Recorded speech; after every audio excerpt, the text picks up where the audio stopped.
What is going on, everybody? It is again your host, Neil Villapiano, the host of the Devil State of Mind podcast right here on the Hockey Podcast Network. And welcome to another exciting live watch along right here on the Hockey Podcast Network YouTube channel. As tonight, we have the New Jersey Devils in Canada for the first time in nearly 3 years as they take on the Winnipeg Jets. Happy Friday, everybody. Hopefully everybody is doing well. I am excited as always to do these live watch-alongs. I even got myself a haircut for this special occasion. Got myself some new headphones here. We got the logo behind us here and everything like that. As always, make sure to leave a like, subscribe, and punch that notification bell so you don't miss any new live watch-alongs and videos that we post here on this YouTube channel. We are 7 subscribers away from 500. As I told you in the last live watch along I did last week, I said that I wanted to get us to 500 subscribers by the end of this year, and we're only 7 away. So keep sharing these live watch alongs. Continue to share this with everybody you know and get them subscribed as we try to get to 500 here. We are so very close. Every single subscription helps, and we appreciate it very, very much. Throughout the night, I'm going to be obviously showing your guys comments, so make sure to leave a comment, ask anything you guys want, and I will continue to show them here. So let's get to some of the comments right away. We asked right off the bat who do we think is going to win this game between the Devils and the Winnipeg Jets? Obviously, I decided to put my own comment in here. This is actually my own account. I said Devils. Let's see thing here. Jacob Day, who's been on a couple of these. He says early meet. What's up, Jacob? Hope you're doing well. He has the Jets. They say the Jets will win this game 3-2 in overtime. My guy Isha saying Devils got this one, man. After last night losing to you guys in the Minnesota Wild, I'm really hoping for just anything right now. And getting a win here before coming back home to take on the Flyers and also the Ottawa Senators would be very, very good.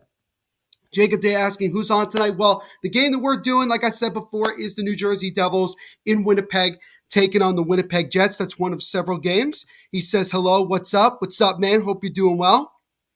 We got Front Row Production saying, hello, everyone from the capital city. What's up? Hope you're doing well. Thank you so much for jumping on here and saying hi. We really do appreciate it. Jacob Day saying 3-2 Jets in overtime, to be specific. Okay, there we go. He also says, yay, my favorite person on this channel. Thank you so much, Jacob. I appreciate it. And again, thank you so much for coming on and doing this. My friend Andrew H saying, yo, Neil, what's up, Andrew? I know you come on here and see me every time I do one of these. Thank you so much, man. Appreciate it. Let's go Devils. Front Row Productions. Thank you. Jacob obviously being a Jets fan, so obviously he's cheering on the Jets for this one. The Beer Sports, whatever, I guess, saying, what's up, everyone? What's going on? Hope you're doing well. Thank you so much for doing this, man. Jacob also saying, I've been here for 45 minutes. Well, I do appreciate your patience and sticking around until this thing started. We really do appreciate it. Andrew saying he's going with the Devils. He hopes. Yeah, after last night's frustrating 5-2 loss to the Minnesota Wild, we're certainly hoping for a better result and ultimately a win to get this team back on track. Front Row Production saying Devils 4-2. Hey, man, any type of win is good enough for me. Even if we have to win 1-0, just getting a victory is the most important thing. Again, he's just saying Minnesota is a wagon. Yeah, they certainly played like a team on a mission last night. They were on fire. They were clicking. Kirill the throw Kaprizov was just unbelievable. Ryan Graves, without a doubt, had probably his worst defensive game since he got to New Jersey. But that is just the first time out of many other times that Graves has been good. And he did score, so he redeemed himself a little bit last night. But I'm hoping that he has a better performance defensively going into this one. And I'm just hoping the whole team has a better outcome going into this matchup. Jacob Day saying, guess who just got 2K22? That's awesome, man. I'm assuming you're probably talking about NBA 2K22, but that is awesome. The Soda Pod, Devils deserve a win after Hartman spanked them last night. Yeah, well, Hartman is he's a wuss for not fighting Andreas Johnson last night and trolling him. But no, Hartman has been phenomenal. He was phenomenal last night and definitely a certified troll on Andreas Johnson. Andrew saying, were you at the Devils Sharks game this past week? Because I was there too on section 104. I was actually at that game. I believe I was literally across the ice. I was in section 204 actually. I was there with my dad. He's a big Sharks fan. He's also a Devils fan, but he's also a big Sharks fan. And that's the one game that we try to go to every year. So I was happy to get tickets and go to that game, even though the Devils really, really didn't play all that particularly well. Hey, everyone, wish Jacob Day a happy 14th birthday. Happy 14th birthday, Jacob. Thank you so much for spending it with us, man. We really do appreciate it. Thank you and happy birthday again. Let's go. Send Front Row Production. That's awesome. And then you say, man, Hartman is a beast for the Wild. That fight, Buckeyes, definitely was hilarious. It was very funny how Johnson took off his helmet, was ready to go, and Hartman just kind of trolled him and just was like, this is going to be a penalty, right? And sure enough, they gave a 2-minute penalty to Andreas Johnson. So that was kind of a funny situation there. Sodapod saying he's a spanker, not a wuss, referring to Ryan Hartman. I mean, I would have liked to have seen a fight last night, but I think Hartman knew that if he engaged in that fight, probably, I would say there's probably a good chance that maybe the Devils would have gotten some momentum at that point. I mean, they were still in the game, but they definitely needed some more energy, and that would have definitely helped. See some other comments here. Kendra say, do you like Rangers are winning 1-0? No, I don't. I don't like the Rangers at all, as you can see. I prefer the Rangers to lose every game, if possible. No, I know it's unlikely, but still, it would be nice to see them lose every single game. And yes, that is true, Sodapod. Hartman did also score in that game. So I don't know if he got an assist in that game, but he was pretty close to trying to get a Gordie Howe hat trick. But Hartman has been phenomenal for the Minnesota Wild. But let's talk about this game right now, as we're about 10 to 15 minutes away from puck drop. So the Devils are coming in, second game of a back-to-back after being drubbed by the Minnesota Wild last night, 5-2. I'm looking personally for just an overall better effort. This team needs to get off to a better start. The Devils have really struggled with getting off to good starts. This is the most Jekyll and Hyde team I have seen when it comes to watching the Devils. It's like 1 minute you think they got everything clicking, and then the next minute they look like they don't know how to play hockey. And so I'm hoping that this is a much better performance here. They have to find a way to get themselves going here. It's been a tough stretch of late. Since the Devils beat the New York Islanders a couple weeks ago and beat them pretty good at home, the Devils are 2-7. So clearly things have been struggling, even though Jack Hughes is finally back in the lab after missing 17 games with a shoulder injury. And we will talk more about Jack Hughes as this game progresses and as this night progresses. But the Devils come in with a record of 9-8-4, while the Winnipeg Jets come into this game with a record of 10-8-4. Both of these teams are pretty much in the same more or less boats. They have some guys that are not really scoring a whole lot. Mark Scheifele's having a rough year. Blake Wheeler has still not scored a goal. It's over 20 games now, and he has yet to score a goal. Very frustrating, at least for me, because he's also on my fantasy team, but I would prefer that he didn't score against the Devils tonight, unless the Devils still won the game. Then I win both ways. with that one. But that is really where we are with this one. The Devils are going to go with Jonathan Bernier in net, to handle the second of a back-to-back, while Connor Hellebuck will be in net for the Winnipeg Jets. So the Devils will certainly have their hands. They'll definitely be have their work cut out for them going into this game. This next upcoming week should be pretty interesting. The Devils, after tonight, will be back home for 3 games against Ottawa on Monday, Wednesday against the Flyers, and then Friday, and I'll be at this game Friday the 10th when they take on former Devils head coach John Hines, the bald-headed you-know-what, if you've been listening to my podcast, and the Nashville Predators. And look, again, both of these teams are kind of struggling right now, so both of these teams desperately want to get a victory. And playing in Winnipeg, it is a tough environment. And also, it'll be interesting because, again, like I mentioned before, this is the first time in almost 3 years that the Devils have played a game in Canada. So they're playing across the border, kind of an exciting time. It's great that everybody is vaccinated and can play in this game, including Blackwood, even though he isn't playing in this one. He is going back up. It's still going to be interesting.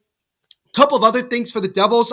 Jesper Boquist, who has been out on IR with an injury, actually got activated today and is in the lineup. He's playing on the third line with Yanni Kuokkanen, who has been a healthy scratch the last couple of games. Actually, I think he was only a healthy scratch in last night's game.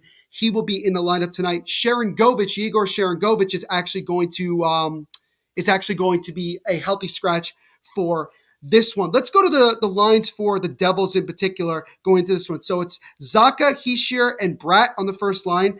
Andreas Johnson, Jack Hughes, and Dawson Mercer on the second. Kind of interesting to see with the speed of Mercer and Hughes, how that could play out. It could be very, very good. I'm a little bit disappointed that the line of Bratt, Johnson, and Mercer, which has been our best line all year, gets broken up, but I can understand trying to change things up, trying to get more scoring from the rest of the lines and kind of going from there. Yanni Kuokkanen, Boquist, and Tomas Tatar on the third line. I still think Tatar deserves an opportunity to be on the top 6 because he has gotten rolling of late, but we'll see if things change. Jimmy Vesey, Michael McLeod, and Nate Bastian on the fourth line. Defensive pairings, Graves and Hamilton is the first pairing, Siegenthaler and Severson is the second pairing, and then Ty Smith and PK Subban as the third pairing. And like I mentioned before, Jonathan Bernier will be in net for the Devils. Quickly here, this is the starting lineups for both teams. So it'll be Zacha, Hischier, Hughes, Hamilton, Graves, and Bernier. And for the Winnipeg Jets, Kyle Connor, Mark Scheifele, Blake Wheeler, Josh Morrissey, Nate Schmidt, and Connor Hellebuck. So that is the starting lineups for both teams here in this one. Let's get to a couple of the other comments here. So let me just kind of catch up to everybody here. Joseph Lanham, I prefer to see the Rangers lose every game too. I totally agree. Don't we all? Wouldn't it be great to see the Rangers lose every game? But you got to give credit where credit is due. The Rangers have been playing very, very well. As hard as it is for me to say as a Devils fan, they certainly have done well. And I think hiring Gerard Gallant was the right move for them. Sodapod, again, wishing Jacob a very happy birthday. Hopefully the Devils can get you a victory here in this one, even though obviously you want the Jets to win. But we do appreciate that you're on here with us celebrating your birthday. It is awesome. Forever Productions, I'm still in mourning over the Caps loss last night in the shootout.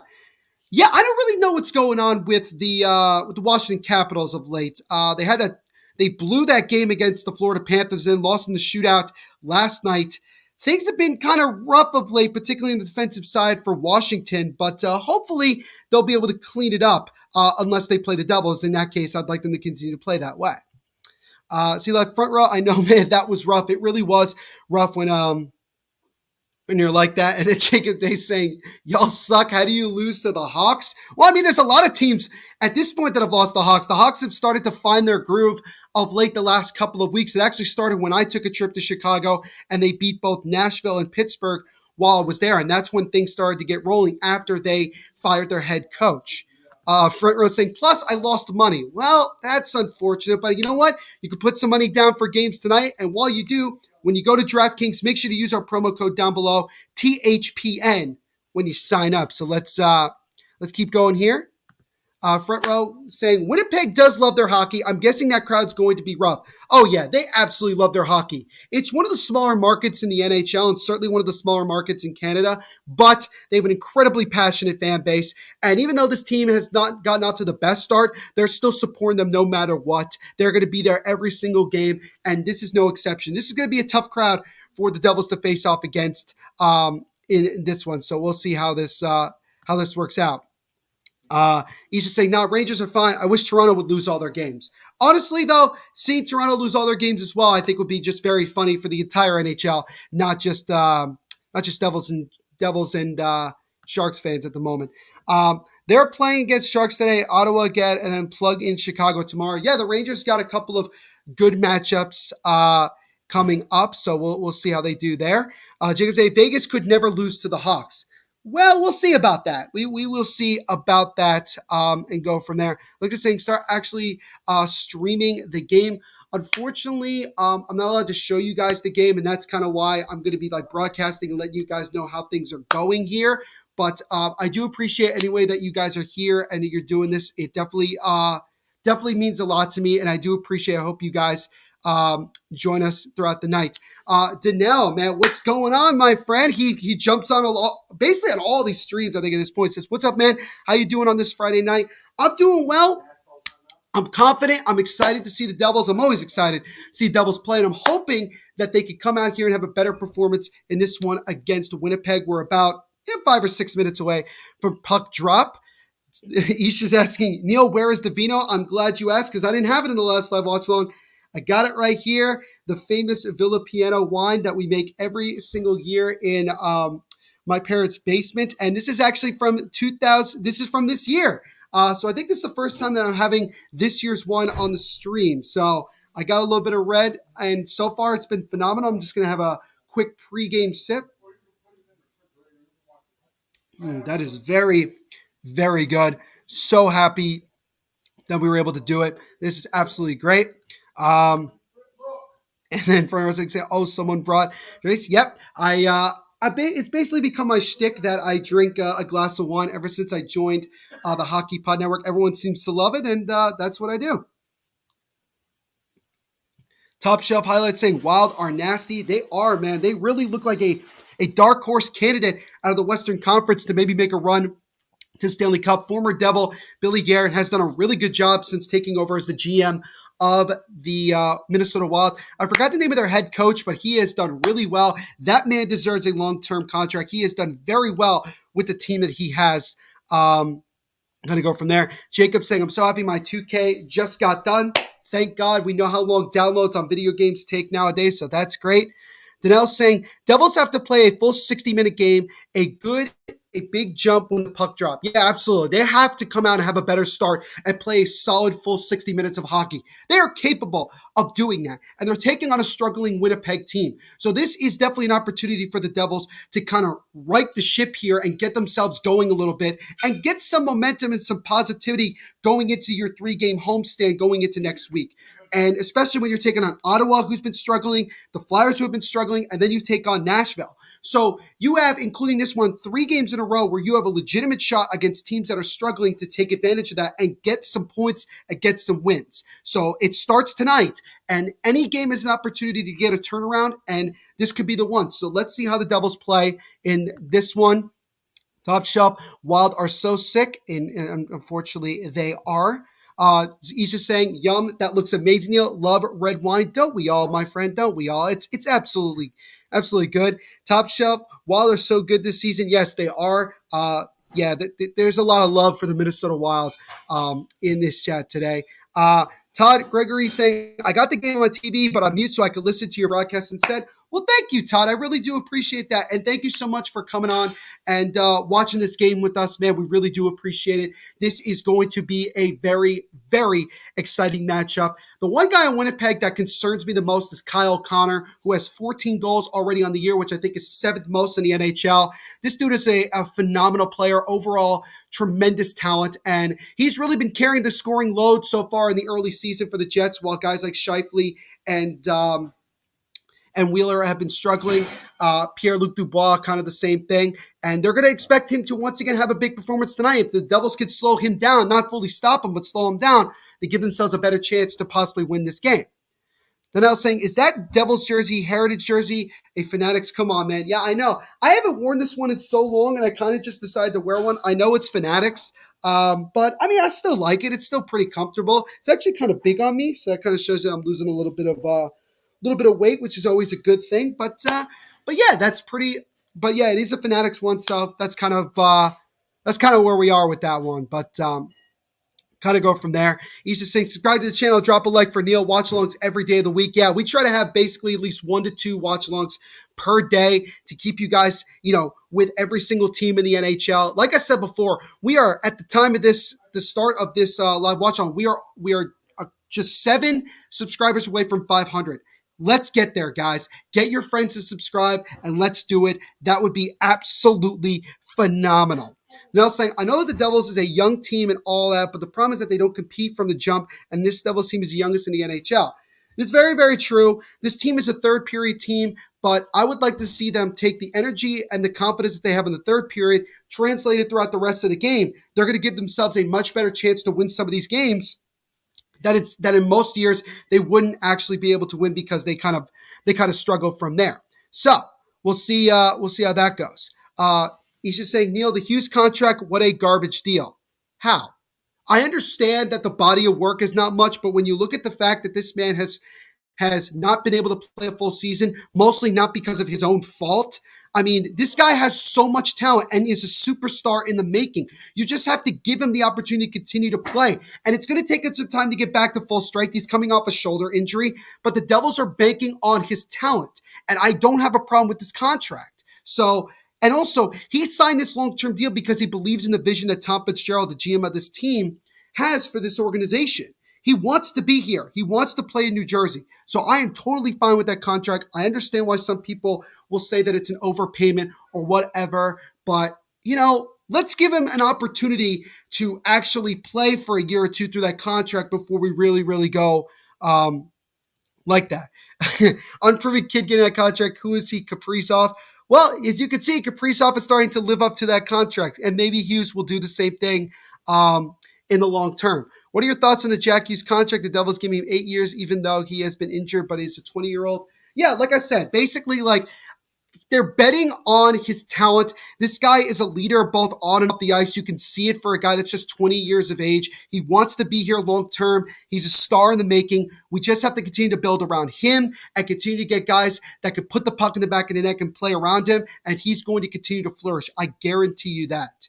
The Soda Pod saying, let's get to 500 subscribers, folks. Yeah, like I said, let's get there. This would be absolutely awesome for me. If we could get there by the end of this stream, I would be absolutely thrilled. So we are about ready to drop the puck here in this one between the Winnipeg Jets and the New Jersey Devils in Winnipeg. Connor Hellebuyck, even though his goals against average and save percentage is pretty good, 7-6-4. He's gotten off to a relatively slow start, and he's a guy that Team USA is going to be looking to be one of the backbones for the defense and the goaltending in the Olympics, if indeed the NHL still decides to go over and play in the Olympics. But we shall see what happens with that. Firmware Production saying, Neil, I'll be at the top during Christmas break. Come down to the sportsbook to watch on the Hughes video wall with us.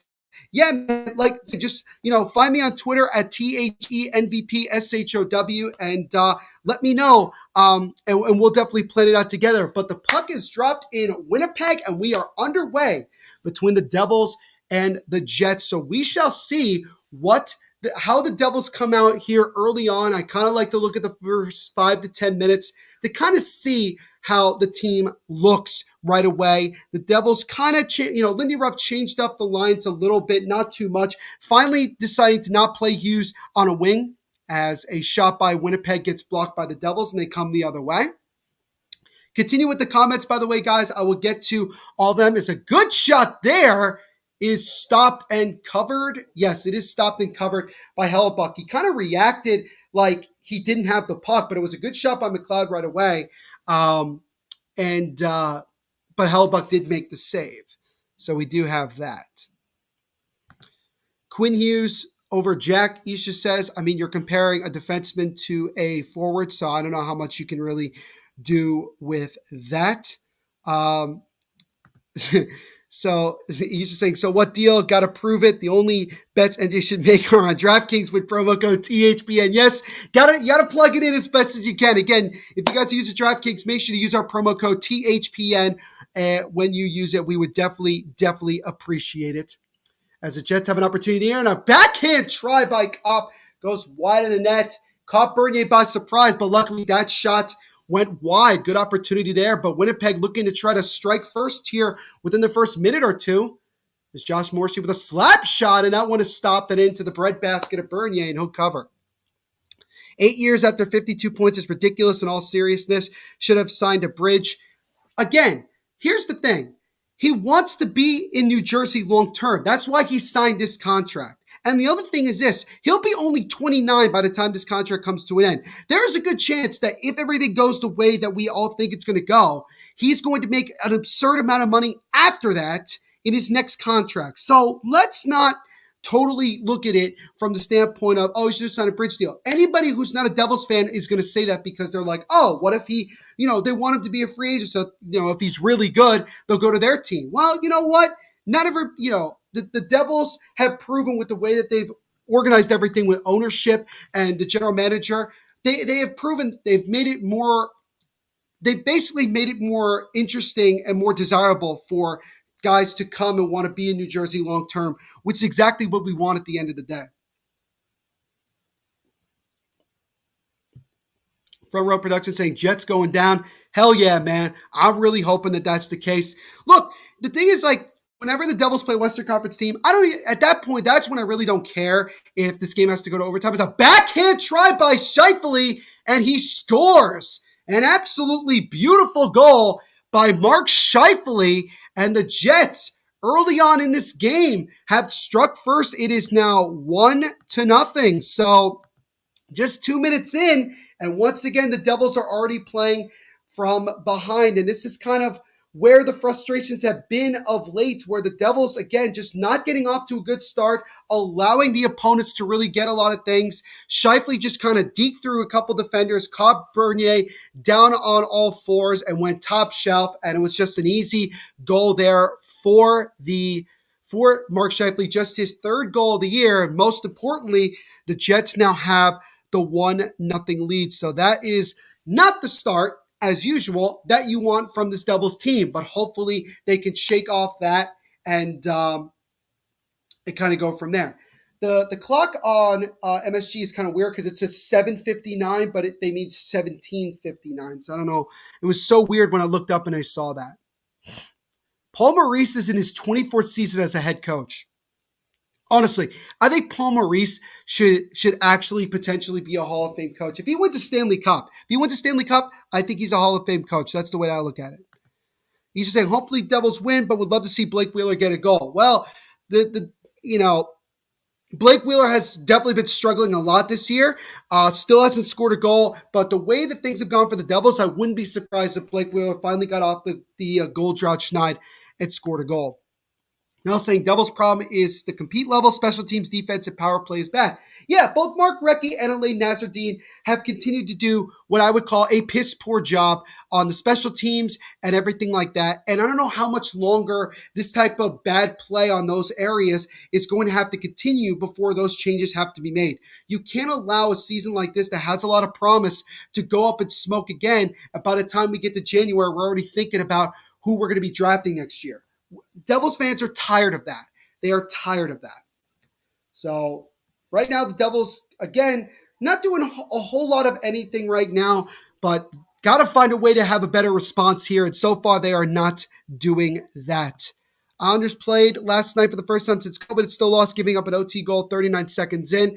Yeah, the New York Islanders have gotten off to what I would say an abysmal start so far this season. And again, I don't know exactly what needs to change, but it definitely feels like some big changes have to be made in order to get themselves rolling there. Buddy talking about Quinn Hughes. The defenseman has 100 assists. Well, good for him. The other thing is that he's actually been able to play at least 1 to 2 full seasons in the NHL where Jack Hughes is not. So, I mean, again, you're also, again, comparing a defenseman to a freaking forward. So I understand. And also, again, Isha, I know you're a Canucks fan. So you want to hype it. You want to hype up, your guys. But Quinn Hughes will eventually be a New Jersey Devil, whether you want to believe it or like it or not. So that's just the reality of that. Only 29. Yeah, like I said, Jack Hughes will only be 29 by the time this contract is finished. As an opportunity for Winnipeg by Kyle Connor is stopped and then cleared by the Devils. So yeah, the Jets are coming out exactly the way they wanted to. They've had a couple of really good opportunities, nearly scored again there. And right now they still have a 1-0 lead on a goal by Mark Scheifele. Keep the comments rolling, guys. I will do my best to continue to catch up with them as I also watch this game. The Beer Sports, whatever podcast, drinking a beer tonight. Wine looks good, Neil. Thank you so much, man. Appreciate it. Let me know what beer you're drinking, man. Would love to know. Always interested. I'm a big fan of IPAs, so I'm always kind of interested to know. But yeah, I got the vino that everybody seems to enjoy me having. There's a shot there by the Jets. It's deflected high of the net. But right now, the Devils, honestly, they look like a team that's tired from the fact that they did play last night and, they didn't win. There's a shot there by Nikolai Ehlers. Finds the back of the net. And the Jets, just 4 minutes into this game, are now up 2-0. And I got to be honest with you guys.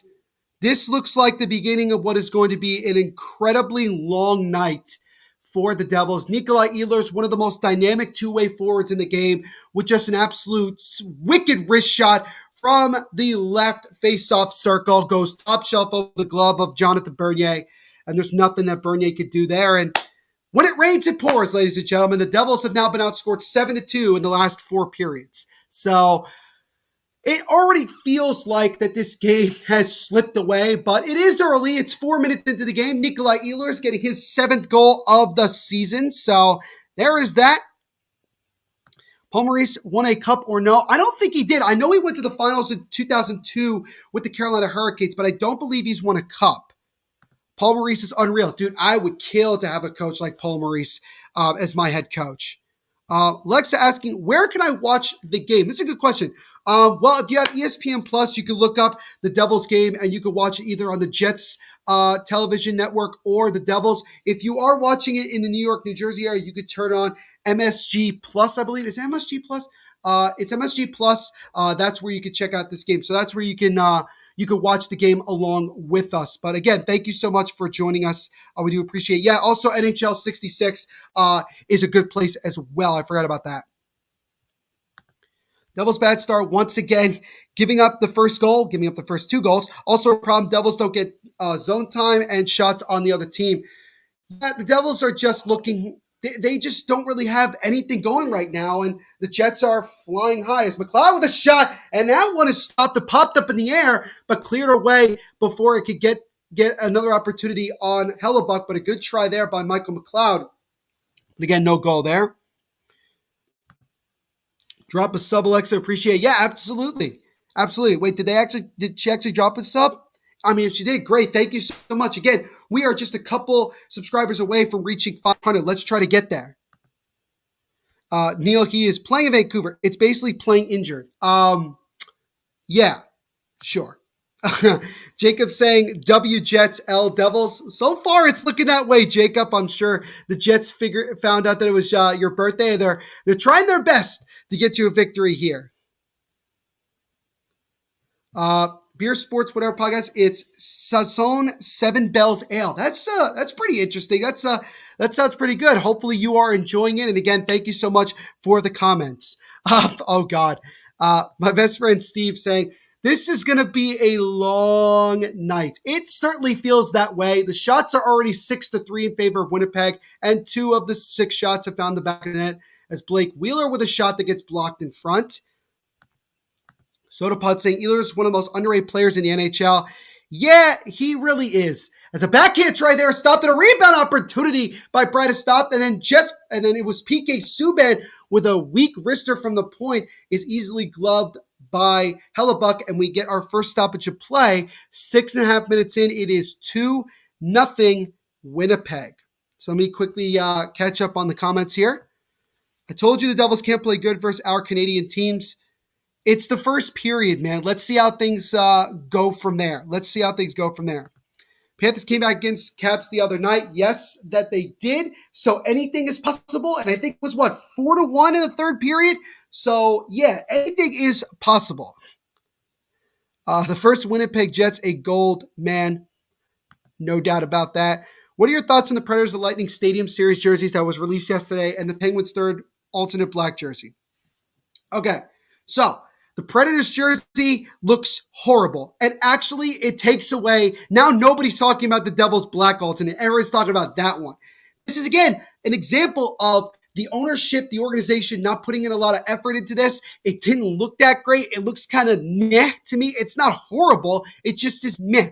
The Tampa Bay Lightning one is absolutely beautiful. The bolt on the side there looks absolutely phenomenal. And I love that the Penguins brought back those black alternates. They are absolutely one of my favorite classic jerseys in the NHL, and I'm glad that they did that. And that also means that the gold jerseys that they had are going to be are done. I think that's basically what they're going to do and kind of go from there. Now we got a taco time reference here. Gord, the 2 goals, man, is from Carson. Do you know when Jonathan to be alive and stuff to make it knock in Winnipeg? My name is Carson, and what's going on in taco time in Pet Value Panther Pool? Respect. Absolutely. Steven is a beauty. Yes, he is, man. He is absolutely. Can you text me what your name is? My name is Neil, Neil. Very, very simple. Very, very, very simple. He's just saying, I love the Tampa and the Bolts text. Love the dark blue ones too. Nashville did fuck up. They should have just kept the guitar pick and nothing else. Yeah, they really should have kept the guitar pick and nothing else. But again, sometimes everybody just overthinks and then they put some that they think is going to be good. And this is where I wonder if they do like these group things where they get a bunch of people to see them early on, get their opinions on it from that standpoint and go from there. But I don't know. It doesn't look that great to me. That's just the way out and kind of go from there. But we're back here a little bit less than 7 minutes into this game. Goals by Mark Scheifele and Nikolai Ehlers have so far been the difference in this one as Winnipeg has grabbed a quick 2-0 lead. And let's see if the Devils have a response in them here. And let's hopefully not go down by several more goals before this period comes to an end. As Andrew Kopp, another underrated forward, I think Winnipeg, because of the fact of where they play and everything, unless you are a Jets fan, I feel like there's a lot of guys that are very underrated. That's kind of the way that I look at it. Like Nikolai Ehlers, underrated. I think that Mark Scheifele is underrated. I think Andrew Kopp is underrated. There's a shot there by a Winnipeg Jets player stopped by Bernier. But again, the Devils, it just seems like they're just playing back defensively like a never-ending penalty kill, basically. Like the Devils really haven't generated anything in the offensive zone except maybe 1 or 2 decent shots on goal. So I don't really know what to say right now, except I'm frustrated as a pass in front, and it's found the back of the net. And like I said before, when it rains and pours, it is now 3-0 Winnipeg, and it was by number 17 of the Jets. I don't know who that is. Vesalainen, I believe that was his name. It's number 93, that scored there. Just a great pass in front. I believe that was Stastny. Yeah, it was Paul Stastny with just a great pass in front to 93. Damon Severson, just a crappy giveaway behind the net. And then Vesalainen is all alone in front. And it's now 3-0 just 8 minutes into this game. And it was Christian Vesalainen who scored just his second goal of the season. Lindy Ruff, I don't even know what's going. I don't know. I don't know. This might be a whole rant for the next 3 hours if this is going to keep up. As now we're going to get a penalty here, and it looks like it's going to be I think it's against the Jets. So the Devils will unfortunately go to the power play, which has scored I think once or twice in the last 50 attempts, and it's Josh Morrissey, which hurts my fantasy team. So nothing is positive right now. But this is tough. This is definitely a rough outing so far in this one. Yes, the Penguins ain't wearing those gold yellow jerseys anymore. Was never a big fan of him, so I guess I'm not too mad about it, but, we'll see how it is. He's just saying, old man Paul, yeah. Devils power play, 0 for 18 in the last 7 games. And we still, and then we just can't even get it. And now a shorthanded opportunity for the Jets. And luckily that was blocked away. Now, can we take it into the O zone? Thank you. No, it's offsides. Great. So these are just little things that I would be saying. And granted, there would be a lot more, there'd be different language that I'd be using right now if I wasn't doing this. But this is going to be a good game for Jets fans and a very bad game for Devils fans. Thank you for stating the obvious so far. We do appreciate it. The Winnipeg Jets penalty kill is the 31st in the NHL. The New Jersey Devils power play is 31st in the NHL. So something has to give, right? As now Blake Wheeler is knocked down, trying to get a breakaway. Surprise there. And then Jack Hughes gets knocked down. Kyle O'Connor with a shot. And that one goes wide. Kyle O'Connor nearly scored on a shorthanded opportunity. And the Devils just continue to look discombobulated. And they look like a team that will never score again. As Jesper Bratt with a one-time shot by Zacha is blocked. Doesn't even get to the freaking net there. There we go.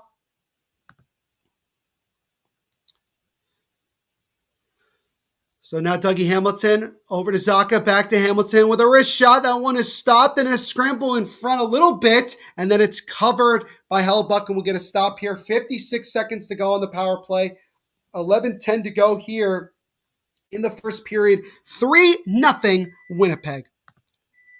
Devils playing lazy, and the defensive breakdown leaves the guy right there in front of the net. Yeah, I mean, there is nothing good going on right now with the Devils. You've given up 8 goals in 2 games and don't even look like that you're trying to get one into there. Last name Neil. No, my first name is Neil. My last name is Villapiano. Villapiano. What time do you guys go to bed and stuff? I'm going to bed right after this game. I don't know if I'll be able to sleep after the crappy game I've seen so far in this one, but I will probably be going to sleep after this one is all said and done. As Severson with the puck takes a shot, and he scores! It's Damon Severson on the power play nonetheless, which is an astonishing thing. First of all, Severson's scoring is an amazement in its own right, and then we scored on the power play. So just like that, the Devils have gotten back in this one a little bit as they score on the power play, and it's now 3-1. And so at least we get that monkey off our back and get them a power play goal. And let's see if the Devils can build upon that here. Again, it's the first period. A lot of hockey left to play, but just thank the Lord that we finally were able to score on the power play as Damon Severson scoring just his 2nd goal of the season. Okay, I love this comment. What are you thankful for this Thanksgiving?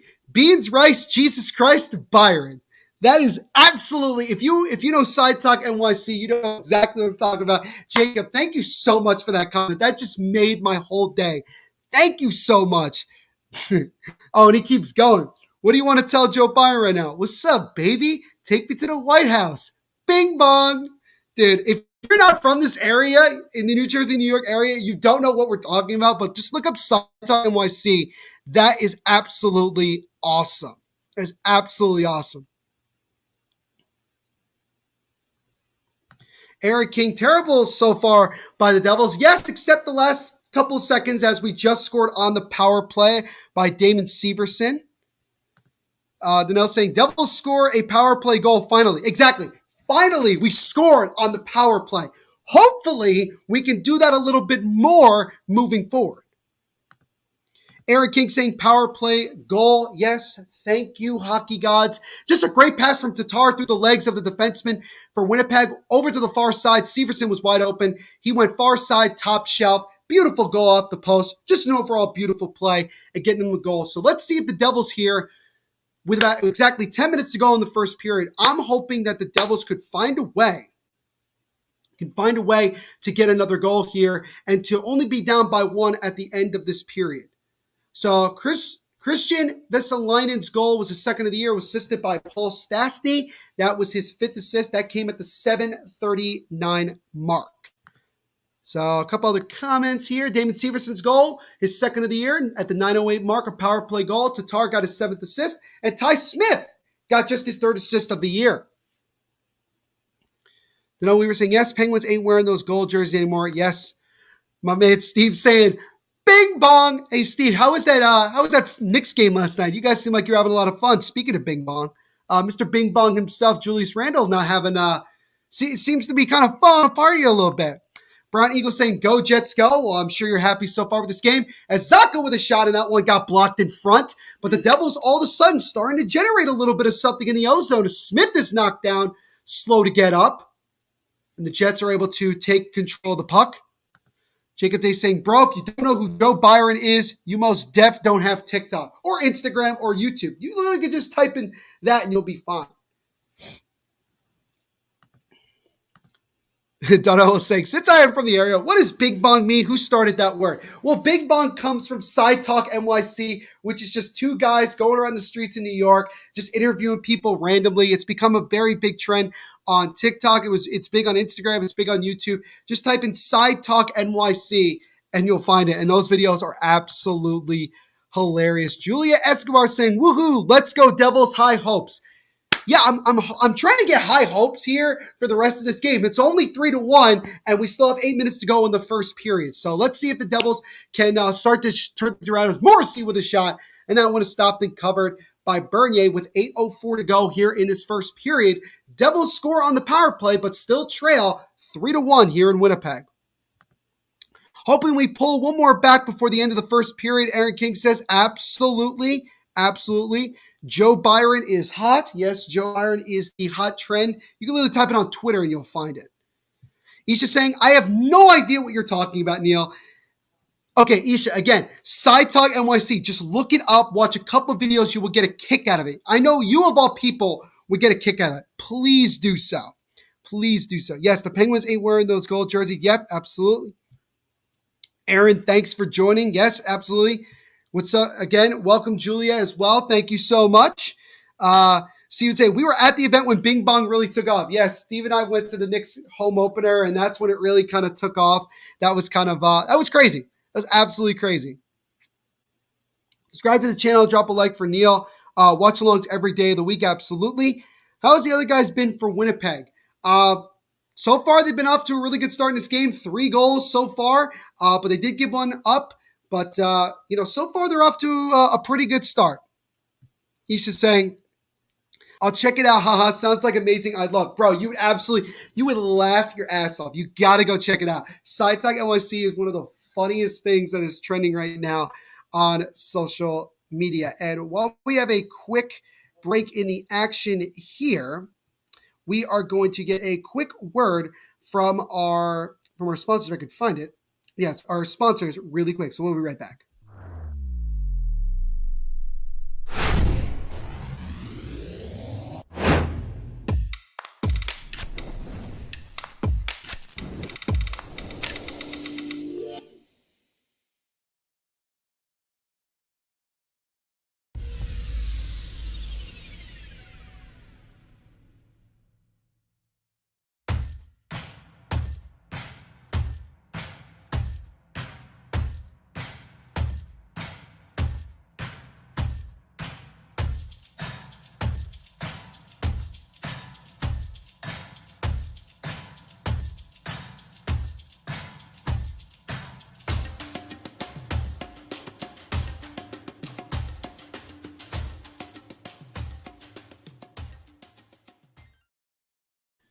So again, shout out to our sponsors at DraftKings Sportsbook for sponsoring these live watch-alongs. Use our promo code down below in the right corner, THPN, when you sign up. So we're back here. Devils still trailing 3-1 after scoring that goal by Damon Severson on the power play. And now they'll look to try to see if they can get another one here and cut the deficit to just 1. Tatar over to Dougie Hamilton with a slap shot, and that one got blocked before it got to Hellebuck as Winnipeg Jets player is down after blocking that one. And now we get a stoppage in play, and let's see what's going on here. Not really sure exactly. I don't know if the puck came out of play, but we get a quick stoppage here. He's just saying, how are you liking the Canadian stud on the Knicks? Well, the funny thing is that I am not a Knicks fan. I'm a Brooklyn Nets fan. I've been a Nets fan my whole life, even when they were playing in New Jersey. But I'm assuming you're talking about RJ Barrett. he's a solid player, needs to work on his free throw shooting a lot, and he needs to work on shooting with his right hand because it's become very obvious that he struggles with shooting from his right hand. He's a lefty, and he needs to start working on that right side if he wants to get better as a player. But Steve, who should still be in the comments, could tell you a little bit more about it because he is a huge New York Knicks fan. He was a Nets fan, but then became a Knicks fan. Why are you drinking beer? I am not. I am drinking a solid glass of red wine. Asking, Neil, do you know who's going to be like tomorrow? Do I know who's going to be on tomorrow? I do not know off the top of my head. So that's kind of, so that's where I'm at right now. Drinking beer out of a can. Hey, there you go. It's a simple way to drink beer. Nothing crazy about that. Simple. The Beer Sports Whatever podcast is simple guys. And then he says, Steve Nash coaching your team, Canadian legend. Yeah, he's a Canadian legend, but he's just not a good head coach. He doesn't know how to call his timeouts properly. His lineups at times can be very frustrating. And all of this, by the way, is with a team that's 15-6 and in first place in the Eastern Conference. So go figure. So that's that. The biggest thing we're talking about is, is Kyrie Irving going to get traded? So we'll see what happens with that. But the Devils right now in their own zone, a little bit more than 6 minutes to go in this period as the Devils look to try to get another one here to cut the deficit to 1. As a shot there by Bratt gets blocked and goes wide of the net. Devils trying to keep the puck in the zone, but the Jets are able to dump it out. As now Seagathaw gets over to Bratt. Bratt with a pass over to Zaka. And then gives it back to Bratt on the left side. Bratt, nice move. Looking to try to cross net. Backhand pass to Nico. Doesn't get to him. And then the Jets are able to take it away. And now they'll take it back going the other way. Dougie Hamilton takes it away for the Devils.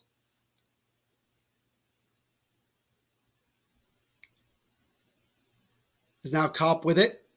Connor loses the puck. And now Jack Hughes drop pass to Dougie Hamilton, and then Hamilton is tripped. Is there a penalty? No call here. 2-1 opportunity to Wheeler to Connor with a backhand try, and that was a good save by Jonathan Bernier. Big time save there as Connor was all alone in front, but Bernier makes the better save and prevents the Jets from potentially going back up by 3. And if the Devils can make a comeback here, we might have to look back to that opportunity. Is Scheifele over to Wheeler. Back to Scheifele, and that shot deflects up in the air and goes away. Now the Devils with it. Mercer dumps it over to Johnson, but Johnson can't get it out. The Jets still have the puck in. For the love of God, please get it out of the damn zone. Mercer over to Jack Hughes. Now over to Ty Smith, who falls down, able to get back up before any chaos can happen. Subban with it. Now he'll come up, dumps it over to McLeod, and then long pass over to Bastian. And Bastian dumps it into the zone.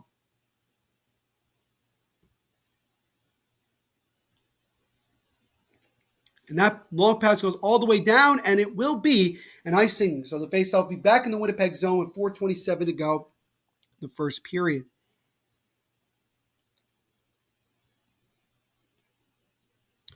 Now saying, okay, for the same jerseys, they both average jerseys, but Lightning jersey a little better than the Predators with the big bold letters, Smashville, really? Yeah, it's meh to me. The Nashville one is meh. That's the way I look at it. Why are you drinking wine? What kind is that? It is bomb, as I see. Let you know who's like tomorrow night. I drink wine because this is the thing that people love to see me drink, and it's in my house. I've made it with my family, and this is me, enjoying the fruits of the labor, so to speak. It's a tall can of beer. That's impressive. As a shot there by the Jets is blocked away before it got to the net, and now here come the Devils the other way. Looking to try to create something, but Kokanen loses the puck, and then the Jets are able to take it back. Then I was saying the Knicks-Nets game was good Tuesday night if you watch. I didn't. I was actually at the Devils game, so I didn't watch that one. I saw a little bit of the end, but it was a good game, and luckily for me, the Nets were able to come away with a victory. And at the moment, they are playing at home against the Minnesota Timberwolves. I have no idea what the score is. You say, you really hate us Canadians. Jeez. I don't hate Canadians. I love Canadians. I think Canadians are wonderful. Isha, I don't know if I told you, but one of my next trips is to go over to the Pacific Northwest and potentially come and hang out with you guys a little bit, if you'll have me, obviously. The soda pod with a good question here is the opportunity for the Devils. Right over to Severson. Severson with a shot, and I want to stop by the right leg pad of Hellebuck as Severson was looking for his second goal there. Devils trying to keep it in the zone, and they get it cleared away as Zacha has to go back and retreat. Have you made poutine yet, Neil? No. Since the last time we talked, I have not made poutine. Have struggled to find time, but I promise you, I will, and I will let you know how it goes. I will let you know how it goes. Listen here, y'all going to lose on December 25th because you play my LA Lakers and GOAT LeBron James. Okay, dude, LeBron is old as dirt, and he's been out for several games. I don't even know if he's playing tonight, my friend Jacob. And, bro, like, they're so washed, man. They're so washed. Yes, the Nets have their own problems, but they're not old as dirt like the Lakers. You know, we don't have Le GM doing everything for us, thank the Lord. But we shall see on that. That'll be a good Christmas game. Hopefully everybody is healthy. And it'd be hilarious if Kyrie played in that game. Like his first game back, like his first game allowed to play. He actually, like, that's the game. I think it'd be hilarious. So much drama in that game. Be prime time TV. So the Jets having in the zone, a 64 with a shot. And that one is stopped and covered by Bernier. As we get another stoppage of play here with 2:10 to go in the first period. The Jets still up 3-1 on the Devils. I still say the Nets need Kyrie. Doesn't want to get the vaccine. Yeah, in some capacities they do need Kyrie. You want everybody to be, fully playing with team, but again, what are you gonna do, man? Like he's made his decision, and unless things change with him or the world around us, doesn't look like he's gonna be playing anytime soon. Julia saying, just subscribed. I'm loving this. Thank you so much, Julia. We appreciate it. We're getting one step closer to getting to 500. If you guys could get us to 500 subscribers by the end of this stream, that would be absolutely amazing. That would be kick ass. I would absolutely appreciate that. And I was saying, since you are a Nets fan, have you ever been to Barclays before or not? I've been to the Barclays Center many a times, both for Nets games and also when the Islanders were playing there. It's a very dark arena, to say the least. Like, if you're up in the nosebleeds, it's very, very dark. It's pretty steep as well, but it's a solid place to go see a basketball game, especially now with two of the best players in the NBA playing there 40-plus games a year. Can't really complain. But I've been there several times. Jacob saying, 51-45 Timberwolves at the moment. Okay, that's not great, but I'm not surprised either. It's actually now 53-47.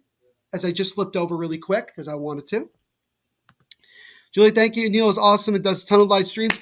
Thank you, Julia, and thank you, Isha, for saying that. I appreciate that. I love doing these live watch-alongs. There's so many more that I want to do. I want to do the outdoor games if I possibly can. We're going to do Olympics as well, especially if the Olympics happen this year. I'm so pumped. I love doing these, and I love doing it with you guys and interacting with you guys. You guys are the best, man. You guys make it so much fun to go. Jacob saying, the GOAT is playing tonight. Good for him. He's on my fantasy team, so hopefully he does well. So there you go. Oh, the Beer Sports podcast. Give me an update. 4 more subs until 500. So we've actually gained 3 subscribers since this live watch along started. We're not even an hour into it. Thank you guys so much. Really appreciate it. Let's get 4 more people. Share this with your friends and family. Get those subscriptions in. We are so close here. It's back in action here. A little less than 2 minutes to go. And I've said this before watching these games. If you can get a goal within the last 2 minutes, you get so much momentum going to the next period. So both of these teams are looking to try to get another goal here to give themselves full momentum going into the first 20 after the first 20 minutes, the first intermission. I screwed up my words there. Devils trying to get it out. Severson over to Quokinen. Caleb Hofer saying Winnipeg finally does something. Let's go. There you go, Caleb. So far, they're off to a good start here. But obviously for me, I'm hoping the Devils can turn things around a little bit here, get themselves going. It's now an opportunity for Ehlers. Again, a slap shot, and now one is stopped by the chest pad of Jonathan Bernier. Big time save as Ehlers looking for his second goal of the game, second goal of the period there. But he gets stopped. Big time shot there. Donnell saying, I did have the Knicks-Nets game on TV while I had the Devils game on computer since it was on ESPN Plus against the Sharks. Watched on NHL 66. Good, man. Multitasking. Love it. Caleb saying, yeah, I'm a Jets fan, so It's all right, man. We do appreciate you coming on and supporting your team. We got Devils fans. We got Jets fans. It's awesome. And Aaron King, I think, just confirmed to me that we got to 500 subscribers. I'm going to quickly double check here. It's not that I don't believe you. Not that I don't believe you, Aaron. I just want to look for myself as we have 50 seconds to go here. I'll check after the end of this period. It's now an opportunity for the Devils' potential 2-on-1. Zaka over to Hughes, and the pass was too strong, and Hughes couldn't control it. But he keeps it in the zone. Hughes trying to fight, trying to keep the puck, using the power move. Now pass it over to Ryan Graves with a wrist shot, and that one just goes wide in net. Now Hughes back over to Graves. Graves holding over, over to Dougie. Back to Graves. Graves with a slap shot, and that one is stopped. Rebound try, and they score! It's Jack Hughes! In just his third game back from injury, he scores! And with 23.7 to go in the period, the Devils, from down 3-0, have come back, and it's now only 3-2. And Jack Hughes, welcome back to the Devils. Just his third game, like I said, and he gets on the board. Big time finish there by the Devils at the end of this period. Jack Hughes, that whole situation there was contributed by just Jack Hughes just making plays, and he's able to score there. That was a big time goal. Let's go, baby. Now, hopefully the Devils don't give up a goal within the next 18 seconds of this period here. But good fight here by the Devils after going down 3-0, scoring a power play goal by Severson, and then with 23 seconds to go, getting another one as we get an icing here with 8 seconds left. So Devils will have one more opportunity here to see if they could potentially score the game-tying goal here and add already the 6th goal of this period, which is insane.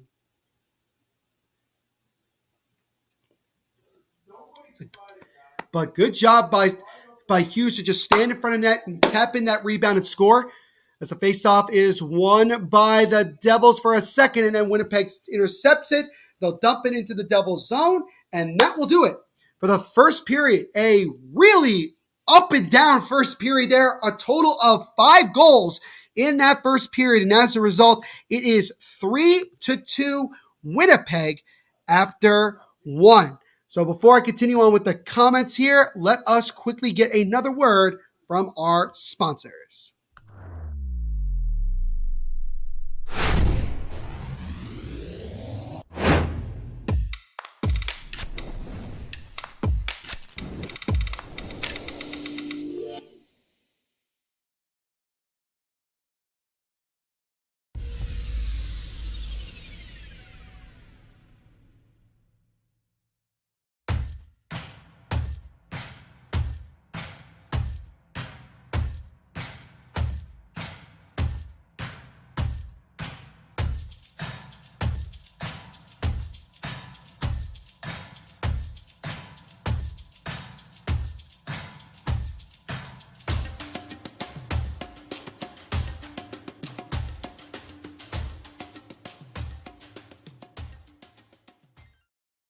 So again, shout out to our sponsors at DraftKings Sportsbook for sponsoring this live watch on all the live watch-alongs that we do. Again, use our promo code down below when you sign up, THPN. Aaron King saying to me, 500 subs, congratulations. Yes, I did get confirmation. We're only just about an hour into this live watch along. We were at 493 when we started. We are now at exactly 500. So we are so far ahead of schedule. Thank you guys so much for getting us to 500 subscribers. We appreciate it. Now, let's try to get to 600 or 5. I'll make it easy. Let's try to get to 550 by the end of this month, or 600. But thank you all so much for all of your guys' support. We really do appreciate it. 7 new subscribers already here in this one. Let's keep it going. Let's keep this train rolling, man. This is awesome. Caleb saying he subscribed. Thank you, Caleb. I believe, Caleb, you are the 500 subscriber of the Hockey Podcast Network YouTube channel. Thank you so much, Caleb. We really do appreciate it. You are awesome, man. Josh saying 500 subs. We love to hear it. Caleb saying they will come back this season, just a recent slump. Isha, can we say the same thing about the Devils, or are you just only supporting the Canadian teams here in this one? Caleb saying, oh no, yeah, it's not going great.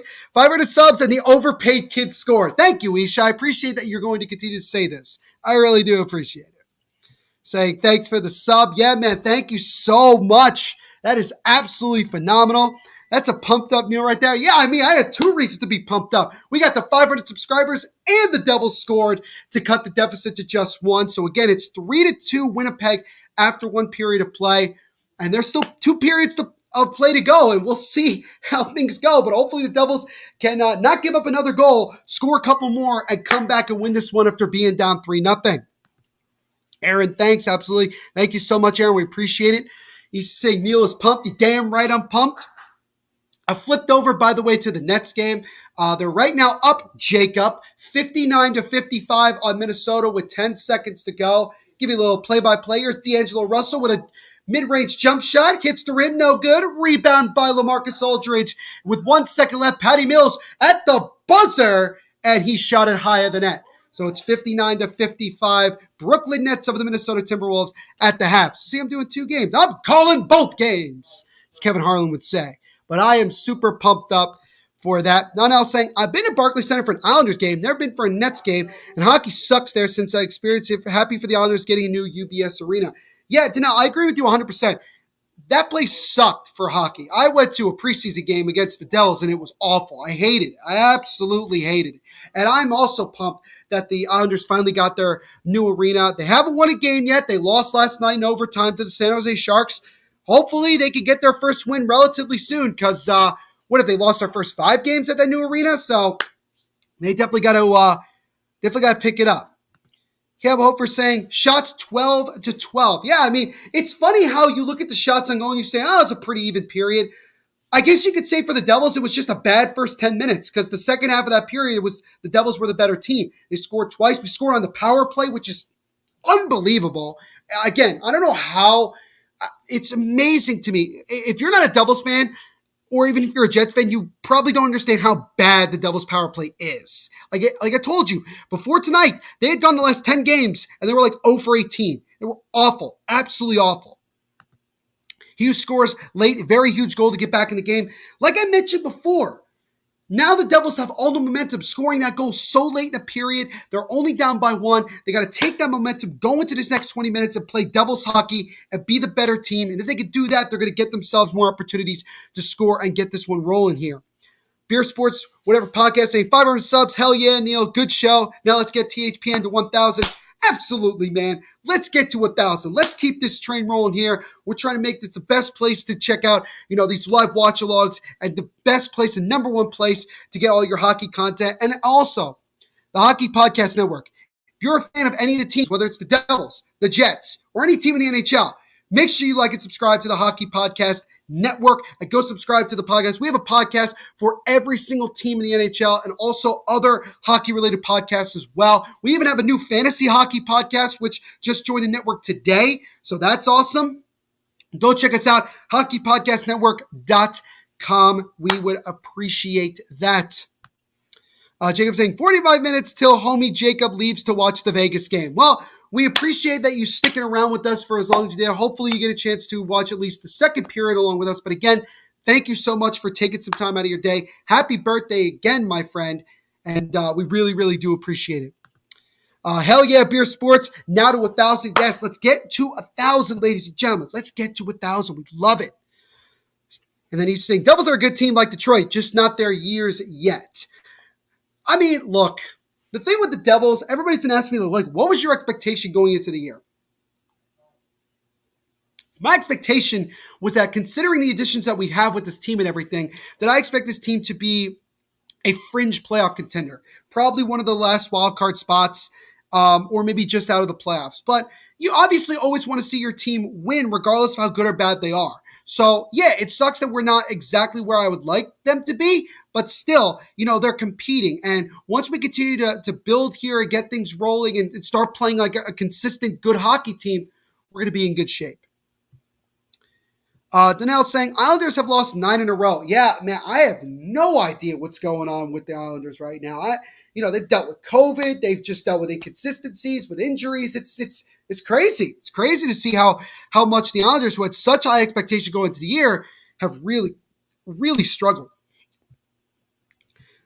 Jacob saying, look, if Vegas loses this game, it's because it's my birthday. All right, fair enough. I mean, I don't know if that's necessarily the greatest thing you want to blame it on, but I can understand with that. And speaking of 1,000, speaking of 1,000, I wanted to share this with you guys because, and let me get it. Let me get it first because I want to show you guys really quick this because I personally reached a milestone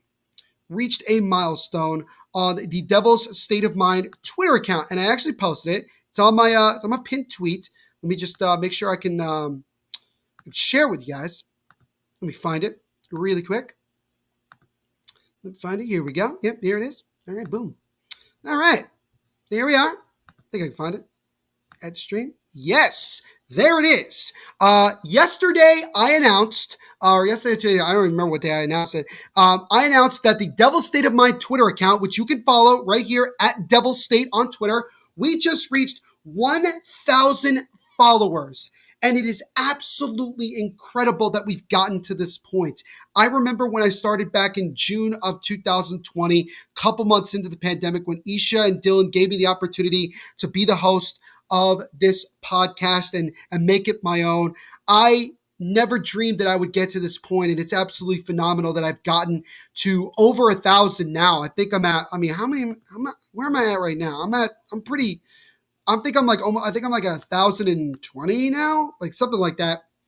But I have reached over 1,000 followers on Twitter, and I said this on my last podcast episode, which you can check out wherever you listen to podcast episodes. Just search Devil State of Mind. But I said that I'm so grateful that so many people love supporting me. They love to hear what I have to say. They come on these live watch-alongs like you guys are doing and show support.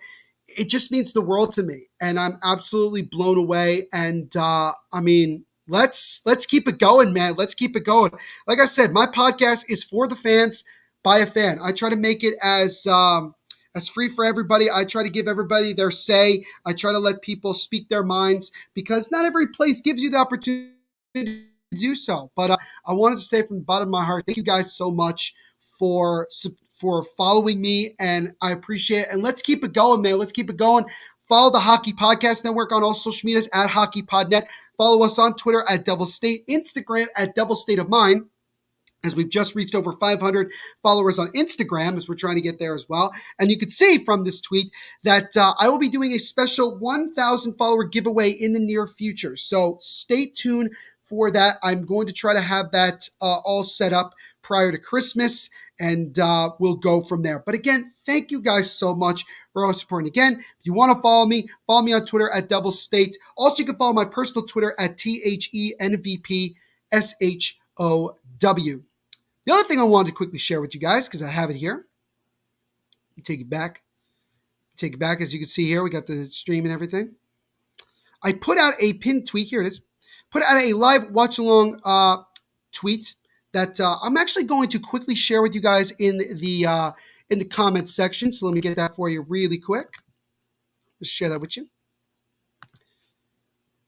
And there it is right there on the comments section. You guys can click on it. You can vote on it on Twitter. I asked the question of, should the Devils trade for Jake DeBrusk of the Bruins? Now, the reason I brought this up was because yesterday we got word that Darren Dreger, who was on Insider Trading of TSN in Canada, said that he was talking about the Jack Hughes extension and what it could mean for the Devils moving forward. And he basically said this, that he expects Tom Fitzgerald to talk to the Bruins about Jake DeBrusk and see if there's a possible opportunity to maybe make a trade. And a lot of people have asked their opinions on that. Jake DeBrusk clearly wants out of Boston. The fans want him out of Boston. There's a lot there. There's clearly a lot there. He certainly has not gotten off to a good start. He is not where he was 2-3 years ago when he first came into the league. He will be a restricted free agent at the end of the year. So I asked Devils fans and also Winnipeg Jets fans and Bruins fans, if you want to chime in, or any hockey fans in general, should the Devils make a trade for Jake DeBrusk? Personally, I think that they should see what the deal is. Here's the thing. The Devils hold all the cards here because the Bruins have very little room to maneuver when it comes to cap. And they're going to obviously look for somebody to kind of, be what I would say, a contributor to helping this team, helping the Bruins win a cup and be competitive. So they're not going to be necessarily looking for prospects. I think they'd be looking for a veteran player. Some people have said maybe Tomas Tatar. I think there's a possibility for that, even though I would prefer for Tatar to stay here because we need some veteran leadership. And Tatar, he's just getting himself going now. But But Jake DeBrusk, I think the Devils could get him for relatively cheap because, again, I think the Bruins are looking to just try to move him. But we'll see. But let me know what you guys think on Twitter. As you can see from this tweet, I also put in the comment section. Also, let me know in the comments as well. Would love to hear what you guys have to say about this and do that. As we got some interesting breaking news here. First of all, SodaPod saying DeBrusk is very good. He is very good, and I think he would help the Devils a lot, especially on the winger position.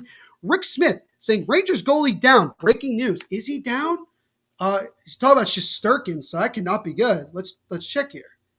Let's see. If I could flip over to the darn game. Okay. Shesterkin is down. He is actually skating on one leg to the locker room. That is not good. Rangers right now up 1-0, about 5:08 into the third period against San Jose. And yeah, he can't put any weight on it. That is bad news for the Rangers, as Shesterkin, who has been on fire since the season started, and he just threw his stick. He is pissed. Clearly is something bad. Yeah, he is not happy. He's not happy. Let's see. So he made a sprawling save, and then, yeah, I mean, I guess he just hyperextended something. Something happened, and then he just could not get up. So this is bad news if you're the Rangers. As Alexander Georgiev, another underrated goaltender in my opinion, is going to play the rest of this game, and we'll see if it affects anything. But we'll see what happens long term. This is bad news if you're the Rangers. But yeah, and it sucks because I think Shesterkin is a phenomenal goaltender, and I want to see him do well. Obviously, though, he plays for the Rangers, but I'm a hockey fan, respect his game a lot. But it sucks. But that is really rough. That's really rough. A couple other comments here that I forgot to share. Islanders are done like the Canucks. Maybe not. Who knows? Now saying for local hockey in the tri-state area, I had the Islanders making the playoffs with the moves they did. Devils can battle for a wildcard spot, and also the Rangers battle for a wildcard spot. Well, I think you're going to be right. Well, I don't think you're necessarily right about any of them because the Islanders right now are struggling. The Devils, very Jekyll and Hyde. The Rangers are doing a lot better than anybody expected. One of the bigger surprises. They have been flying since the season began, but we'll see if Shesterkin's injury is going to be long term. We'll see how much it really affects them moving forward. Would you get that Devils black alternate third jersey in Adidas or not? I wouldn't get it, period, to be honest with you. I know a lot of people say that they like it. It's growing on them, blah, blah, blah. But for me personally, I don't really like it. I really don't like it. I get the point. Again, December 8th, about 5 days from now, that'll be when we take on the Philadelphia Flyers. That'll be the first time that we actually see it in person on the ice. So we'll see how they look then. But I'm just still not a big fan of it. I might change my mind. I don't know. But in my opinion, not the biggest fan of it. So that's my opinion. I'm sticking to it. See some other comments here. Outside with Jay saying 5 goals in first period. Yeah, man. Both goaltenders not off to the best start here in this one, but I would expect the scoring to kind of die down a little bit after that crazy first 20 minutes, but who knows? Who knows? We shall see what happens. We're about ready to start the second period in Winnipeg. Rick's been saying his leg growing, I think. Yeah, I don't know. He couldn't put any weight on it, so that is definitely difficult. What a first period. Yeah, man, this is a wild first period. Hopefully the Devils from this point on can lock it down defensively, get a couple more goals, by the way, to win this game. Outside with Jay, thanks for joining. Absolutely, Neil. Thank you so much. We appreciate it. What's up, Rick? Absolutely. Saw a guy on YouTube unbox Devils black jersey. He said it does look good in person. I mean, again, I went to the Devils game against the Sharks earlier this week, and I saw it in person. I still wasn't a big fan of it. So I want to see what they look like when the players are wearing them and they're on the ice. So let's go with that. Outside with Jay saying, Jesus, yeah, I know, man. It's been a wild period. But thank you so much for coming on. Make sure to subscribe. We really do appreciate it. And stick around and enjoy this because it's been a crazy game so far.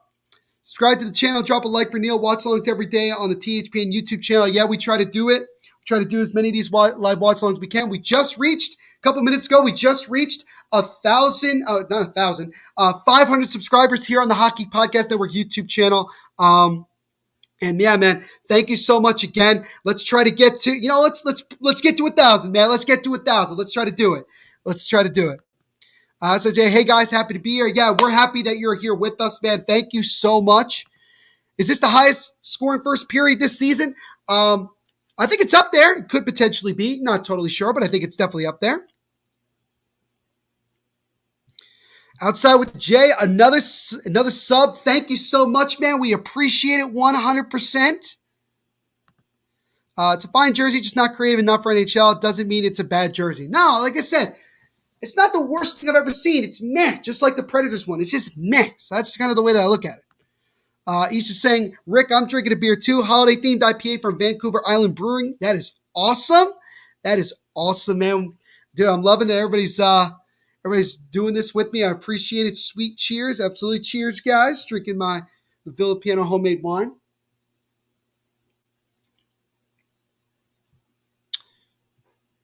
So the puck has been dropped, and we are underway here in the second period between the Devils and Jets. 3 goals. Scheifele.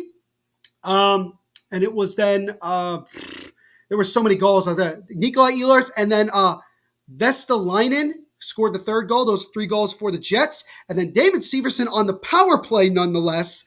And then Jack Hughes for the 2 goals by the Devils. So we'll see if the Devils who grabbed that momentum at the end of that first period, can translate it into the second period and try to see if they can get that next goal to come back and tie this game up.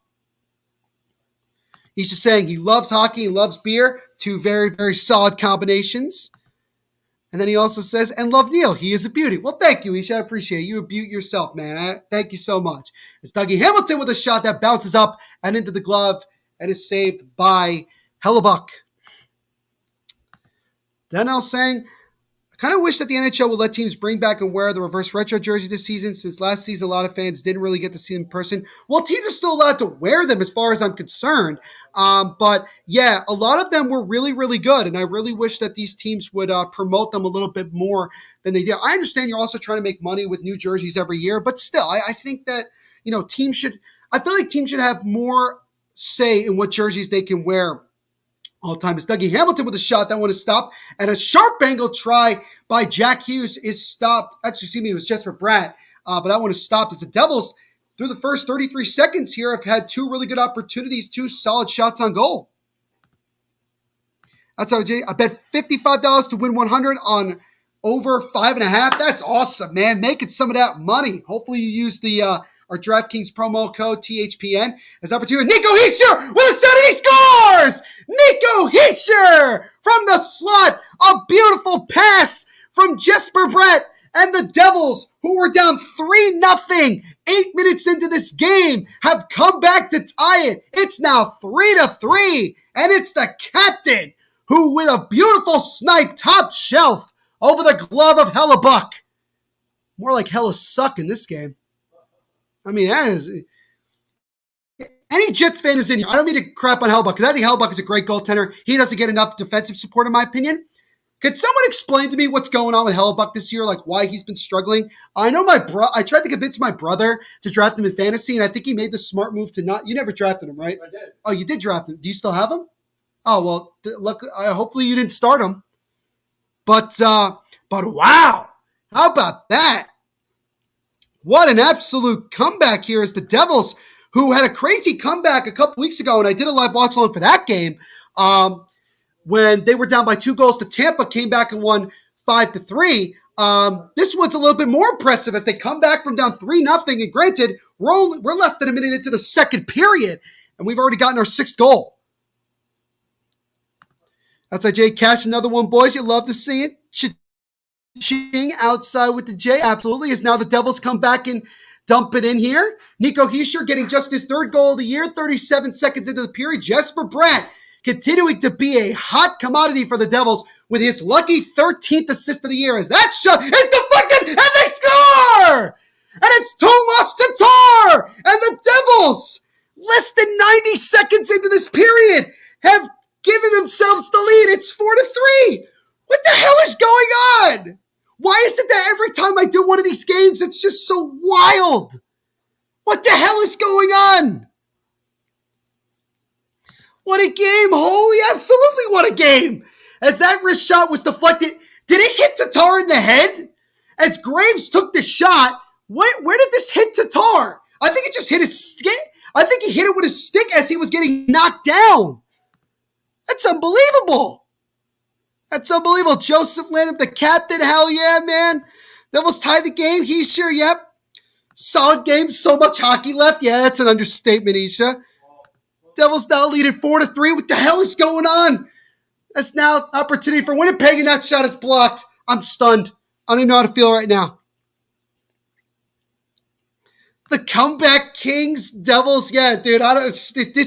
They've done this so many times this year. They just seem to love coming back from deficits like this.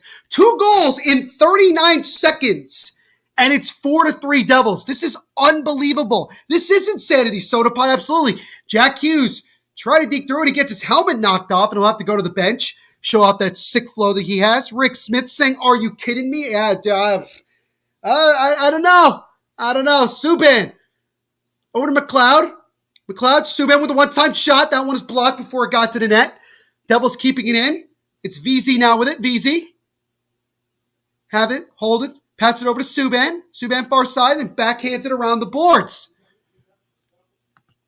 Devils keeping it in here. An opportunity. Poke in front, and that would have stopped. That a good shot by Bastian on a deflection there. Devils' fourth line now creating some noise. And the Jets clear back out to center ice, but the Devils have it right back. And then I think that was Nico that dumped it in. I'm not sure. And now McLeod with it. Devils still have the puck. McLeod with a pass out in front to Zaka, but that shot got blocked. Graves down with it. Over to Brett. Brett dumps off. Subban with a blast, and that one is deflected up and out of play. And we get a stoppage. Set just 2:58 into this period. It's 4-3, and the Devils are firing. Literally firing on all cylinders. They show replay the Tar goal. Yeah, he did deflect that, and you could make an argument. Was that knocked down with a high stick? I'll see it on another replay. Oh, that was tough. I'm surprised the Jets didn't challenge that, but it counts now. So it's 4-3. I'm trying to catch up to these comments. Joseph, wow. Yo, this game is fucking crazy. It is fucking crazy, man. It's unreal. Absolutely unreal. This is hilarious. This is absolutely hilarious. Outside with Jay, bro, you got to put in another bet now with regards to goals. I think you got to take the over of 8, because the way this is going with 7 goals, and we're not even halfway through this game, we might get a couple more the way this one's going. Both defenses have been absolutely horrible in this game. And goaltending has been abysmal, to say the least.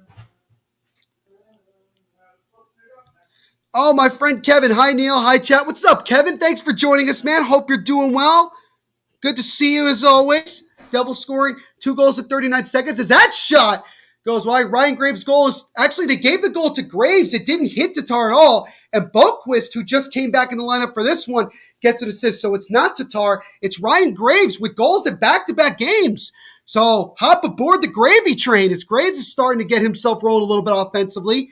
As now an opportunity here for Boquist in the offensive zone. He's kind of by himself, trying to wait for reinforcements. Boquist keeps it in, drops over Siegedal. Siegedal with a shot, and that one is blocked. Goes wide of the net. Good shot there by the Swiss defenseman. Now Scheifele loses the puck, and now Severson with it. Guys, I promised you I will get to these comments, but this game is just so intense, and it's only the second period. We've already had 2 goals in this period after 5 in the first period. I think you got to take the over for plus 2 goals in the third period, the way this game is going. Devils keep it in. Severson with a wrist shot. That one is stopped. Rebound try, but that one's cleared away before, I believe that was Quokinen who could get there. But this is nuts. I don't know. Shots are now 20-12 in favor of the Devils. Shots are 8-0 in favor of the Devils in this period. So Jets haven't been able to do much of anything. As Mercer now with the puck gives it over to... I believe that's Boquist, who then drops it back to Severson. Severson, long pass to Mercer. He missed him. And that one will be an an icing here.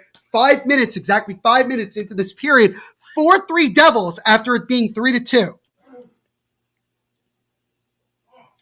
Love the podcast you do. Thank you so much, Kevin. Appreciate the support, man. It's awesome. Why does Jets fans boo PK Subban? He never played for them. Everybody boos PK. Nobody likes PK. Not even some Devils fans like PK. Outside with the J, couple of sieves tonight, boys. Yeah, absolutely is. That shot is stopped by the glove of Bernier, but the Jets keep it in the zone. So Jets after the first 5 minutes here. It looks like we're going to get a penalty. Looks like we're getting a penalty here. I'm not sure. Let's see. Got to stop it to play. Ref had his arm up, so I'm assuming there's a penalty. Yeah, it looks like it's Siegenthaler going to the sin bin. So the Devils' penalty kill, albeit has definitely improved, is still not great. And now the Jets will get an opportunity here early in this period after giving up back-to-back goals to tie this game up at 4. Bro, I'm still stunned right now. I'm trying to catch up with everything. Jets are choking. Dang. Well, I mean, there's a lot of hockey left to play, ladies and gentlemen, and it's only second period. Yes, couple of sieves indeed. Neil, can you put stats up on Flash Score? Yeah, absolutely. Let me get that for you real quick. Thanks for mentioning that. I appreciate it. Put up stats for you. There you go. Keep that one. That'll be better. That'll be better. So now the Jets have it in their own zone as Connor falls down on Michael McLeod's stick, and then he falls down again. We're going to get a penalty here? I don't think so.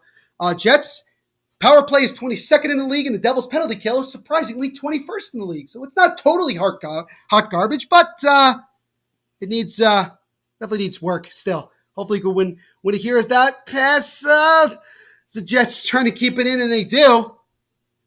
40 seconds into this. Now Severson with it. Severson looking to try to clear it. He cannot. VC tried to whack at it, missed. Jets still have it. And that one is then taken away by McLeod. And the McLeod will able to just dump it over to Hellebuck and I'll have to make a play as both teams will make changes.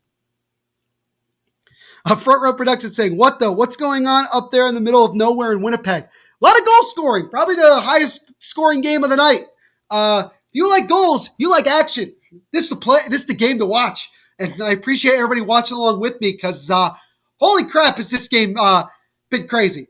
As now Connor with the puck now on the left side, 42 seconds to go on the power play for the Jets. Blake Wheeler, who still hasn't scored a goal yet this season with the puck, he loses it, but Brandon Dillon keeps it in as that shot is deflected but goes wide of the net.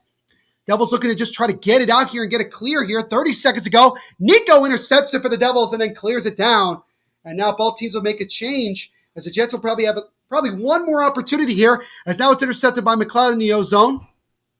And it's knocked down. VC with it now in the O-zone for the Devils shorthanded. Still has the puck, takes it back to center ice, gives it to Severson, and then Severson will dump it over to McLeod, and the Devils are going to be able to kill off the rest. Here's McLeod with a wrist shot, and that one is deflected up in the air. Severson with it is now, that'll do it for the power play for the Jets. They had, I think, one shot on goal, but a solid penalty kill there by the Devils as their penalty kill continues to improve, so at least we'll give Nasruddin some credit, not a lot, but some.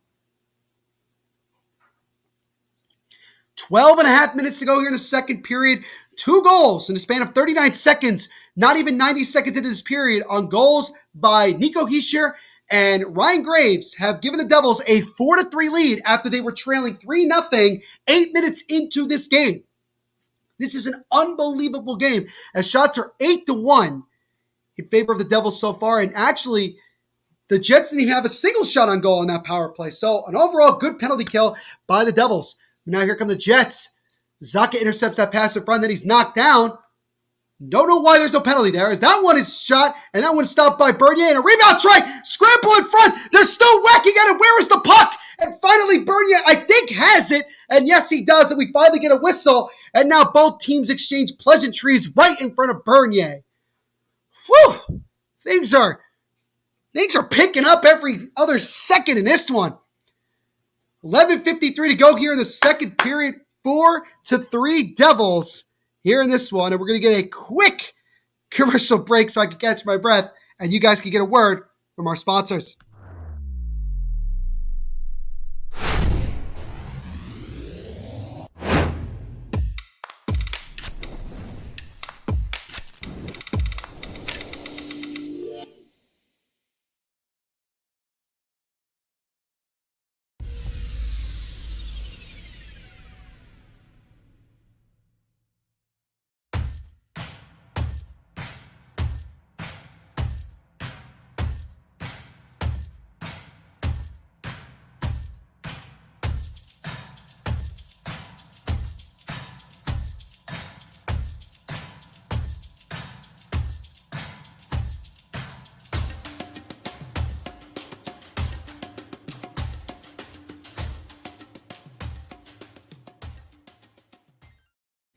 So as always, shout out to our sponsors at DraftKings Sportsbook for sponsoring this live watch along and everything we do on the Hockey Podcast Network. Make sure to use our promo code down below, as you see in the bottom right corner, THPN.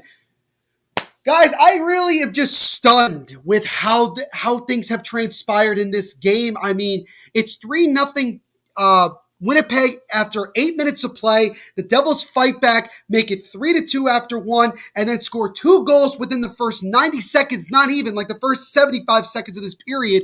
And now all of a sudden it's 4-3 Devils. And if you're just joining us, you have missed one hell of a game so far. And I hope you guys stick around and watch the rest of this game, because I think there's going to be a lot more action before it's all said and done. Tomas Tatar, he had no goals and 4 assists in his first 11 games with the Devils. His last 11, 5 goals, 3 assists. So Tuna is starting to really heat up here, and I'm really hoping that he gets more of an opportunity on the top 6. Front row saying, I'm glad I paid the money line and not the point spread. Dude, I'm always a big fan of the money line, not point spread. That's me. Thank you. 20-12 shots for NJD. Well, yeah, no, well, it's 20-13 now, I believe. Yeah, 2015 now, excuse me. But yeah, it's crazy. It's unbelievable. Yes, it is Front Row Productions. It is unbelievable. I can't believe what I'm seeing right now. But there's so much hockey left. We're not even halfway through this game. Richard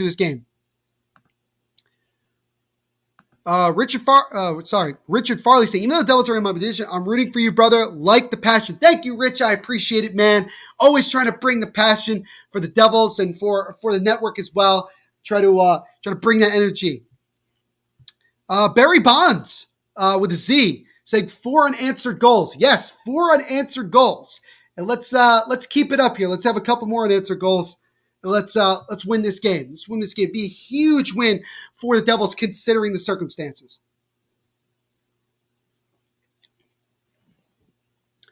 The faceoff is won by Winnipeg in the Devils zone. Schmidt over his deep partner. He takes a shot, and that one is blocked in front. Scheifele loses the puck and is taken away by Bastian. Bastian over to Michael McLeod, his best friend. McLeod tried to do a drop pass but missed, and then he'll just clear it in as both teams will make a change. As we're about 9 minutes into this period here, the Devils, with the only 2 goals so far of this period, now lead it 4-3 after being down 3-0 8 minutes in. Schmidt takes a shot, and that one is stopped by the left leg pad of Bernier. Devils fighting for it on the right side near Bernier. And now it's behind the net. Severson controls it over to Nico.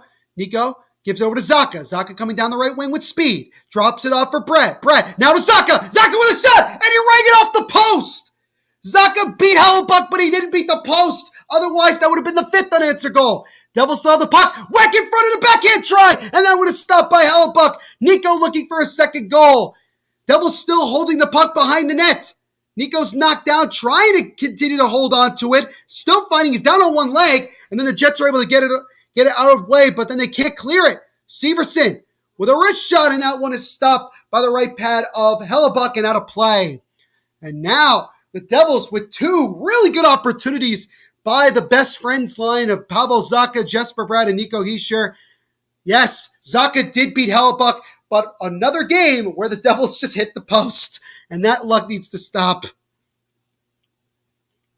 As the previous shot by Morrissey was actually blocked by Scheifele. Wheeler, and he went down hard.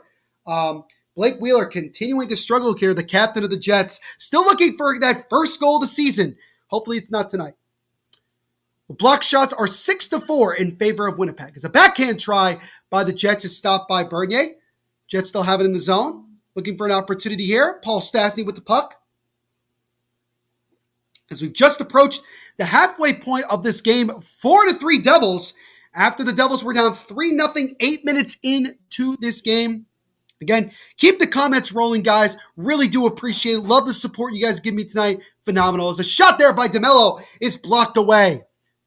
Mercer trying to hold on to the puck, and now Subban with it. Smith wraps around the boards to Jack Hughes. Jack Hughes has the second goal of the game for the Devils in this one. He scored at 23 seconds left in the first period. Kuokkanen tried to deke away past one guy, couldn't. Lost the puck, and now an opportunity here, 2-on-1. Back over and a wrist shot, and they score! And I believe, yes, it's Nikolai Ehlers with a wrist shot top shelf over the stick side of Bernier, and the Jets have tied the game up. It's now 4 apiece. Yeah, this game just getting weirder and weirder. On a positive note, Nikolai Ehlers is on my fantasy team, and that's 2 goals for him tonight. And yeah, it was just bad turnover by the Devils near their blue line. Pierre-Luc Dubois gets it, gives it over to Ehlers, and then Ehlers just doing what he does. One tap, wrist shot, beautiful goal. And now we have already the 3rd goal this period, and the 8th goal overall, and it's now tied at 4.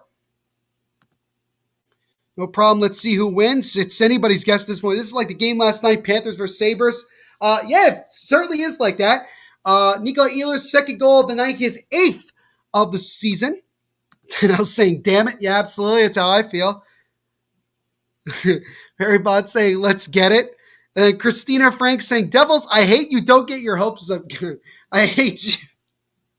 I don't know if you're a Devils fan or anything, but like, yeah, the Devils, they do this a lot. Very Jekyll and Hyde. This season has been Jekyll and Hyde, and I can't explain it. I cannot explain it. He's just saying, how many goals total tonight, everybody? I think at this point, you might as well put down like 12 or 13 because neither goaltender is making consistent saves. Both, I don't want to say they've given up soft goals. It's just that they've given up goals in quick succession without making a handful of saves beforehand. But can the Devils respond after giving up that goal, after giving up the tying goal? An opportunity for Connor. Nice move. And he gets clipped, and there's going to be a penalty against the Devils. So Siegenthaler will touch it. And now the Devils will go to the sin bin for the 2nd time. 8:20 to go here in the 2nd period. The Jets just tied the game on a goal by Nikolai Ehlers, his 2nd of the game. It's now 4-4. I'm smelling another goal before the end of the 2nd, and I hope it's a Devils goal, Barry. I really do. Really do. Christina Frank. Yeah, preach, Christina. Every game you're down 3 or 4. It feels like it. We're always playing from behind. But yeah, this is tough. Come back and let up 3 more. Yeah, that's true. That's true. Read this together. I did. Goodness gracious. Yeah, you're not wrong. You're not wrong. Barry Bonds giving us another sub, man. Thank you so much. We're nearly at 10 new subscribers here in this live since this watch along started. We just reached over 500 during right towards the end of that first period. So thank you guys so much.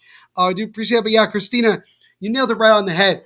The Devils have done this so many times, and they're looking like that they could potentially give up another goal here. But now they're going to the penalty kill with the game now tied at 4.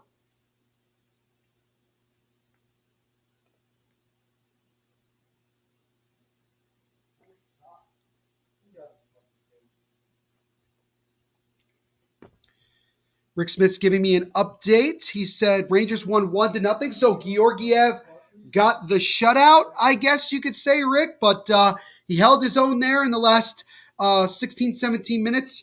And the Rangers are able to get a 1-0 victory over the San Jose Sharks at home. He's just saying, thanks for all the subs, watch alongs every day. Neil does so many Devils games here. Yeah, I try to do as many as I possibly can. Obviously being the host of the Devil State of Mind podcast, being a Devils fan, I try to be out here as much as possible. Richard Farley saying 3rd period should be open. Both teams need this win. Both of these teams have been struggling a lot of late. Yeah, both teams need this victory, and they need it badly. Only 1-0 hot compared to this game. It must have been boring. It probably was. It probably was. But a penalty by, I think it was Pavel Zacha, now his opportunity. But now Nico Hischier coming down the left wing shorthanded. He gets knocked down. No penalty call, but the Devils keep it in the zone, trying to kill it off.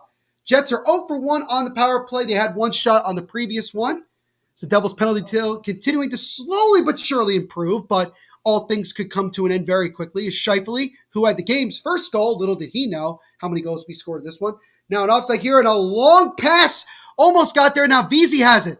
Vesey against 2 Winnipeg Jets players. Now McLeod with it. McLeod passing over to Vesey. Just missed, but it comes up to Severson at the point. Severson with a shot, and that one's deflected high of the net there. Good opportunity for the Devils shorthanded, but it just went high of the net. Now Scheifele over to Connor. Back out to the top of the point. Blake Wheeler with it. Wheeler with a shot. That one gets blocked by a Jets player, and then the Devils as they fire off the boards and out as it goes back down to the Jets zone. 1 minute to go here on the power play for the Jets.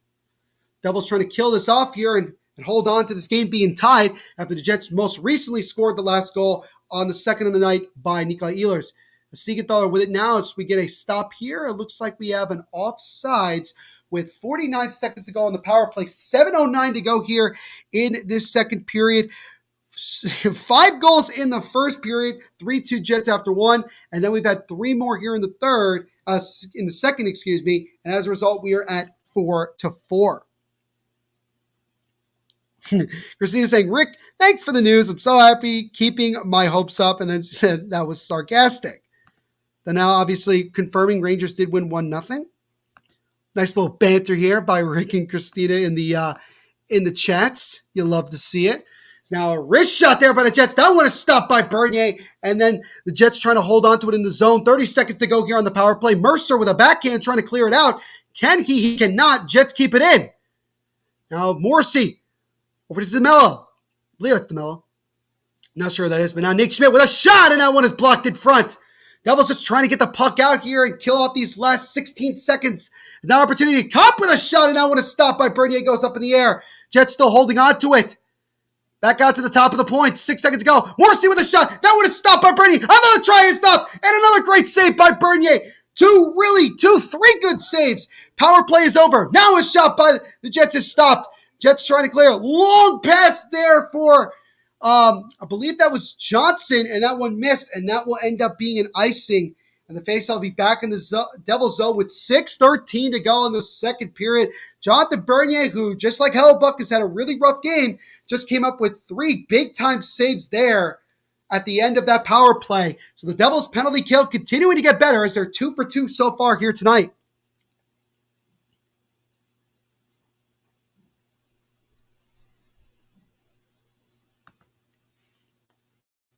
And you guys are saying no way 5-4. It's still 4-4, ladies and gentlemen. It is not 5-4. It is not 5-4. That goal, there was no goal that happened there, as far as I know. No, Christina, it is not 5-4. It is still 4-4 with 6:07 to go. As they're showing another replay, I really don't think that. No, there was no goal. I don't know what to say. But Nikolai Ehlers' last goal, by the way, was his 8th of the year. Luc Dubois and Kopp got assists on that last one at the 10:39 mark. Now Jesper Bratt over to McLeod. McLeod tried to pass it back to Bratt, but it gets blocked. McLeod up to the point to Dougie Hamilton with a shot, and that one is deflected out of play. So now we get another stoppage of play here with 5:55 to go here in the second period. Devils and Jets all even at 4 apiece. Mr. Fantasy Football, who's also a Seattle Supersonics fan, saying, what's going on? What's going on, man? Thank you so much for jumping on here. We appreciate it as always. Thank you for the support. Make sure to leave a like. Also, hit that subscribe button as we just reached over 500 subscribers. Let's try to get to 1,000, ladies and gentlemen. Let's get to our first 1,000. Keep it up. Share with your friends. Punch that notification bell so you don't miss any new content that we post here on this YouTube channel. While we have a quick stoppage in the action, we are going to get another quick word from our sponsors.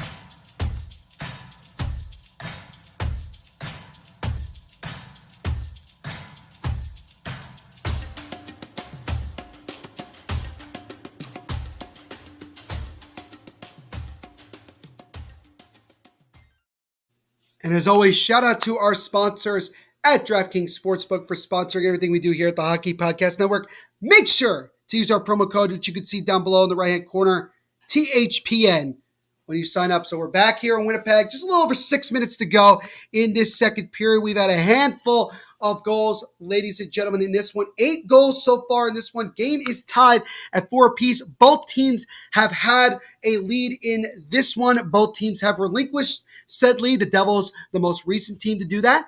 And now we'll see who gets the next one. 5:55 actually to go. Here's the face-off is won by the Jets in their own zone, and now look to try to move it out and go the other way. Nikolai Ehlers needing one more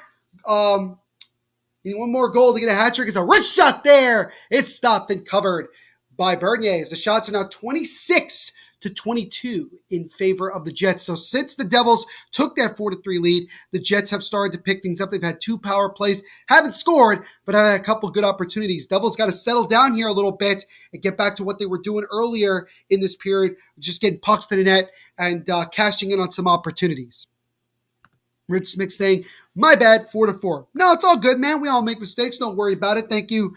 Thank you for clearing that up, though. Yeah, it is 4-4, 5:42 to go here in this second period. PK Subban over to Jimmy Vesey. Vesey with a long pass. He tried to connect with Bastian. It deflected off a Jets player. No icing. Jets trying to get out of the zone, and they do. And now they come out over the blue line, but then it's intercepted by McLeod. McLeod, and he just made a pass to nobody. Now pass in front, and that shot is stopped by Bernier. Golden opportunity for the Jets, but Bernier came up big.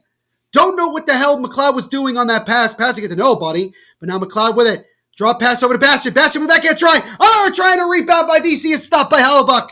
2 good saves there by Connor Hellebuck as the Devils were looking, as both teams just in the last couple seconds had an opportunity to score. Shots are 15-12 in the second period in favor of the Jets.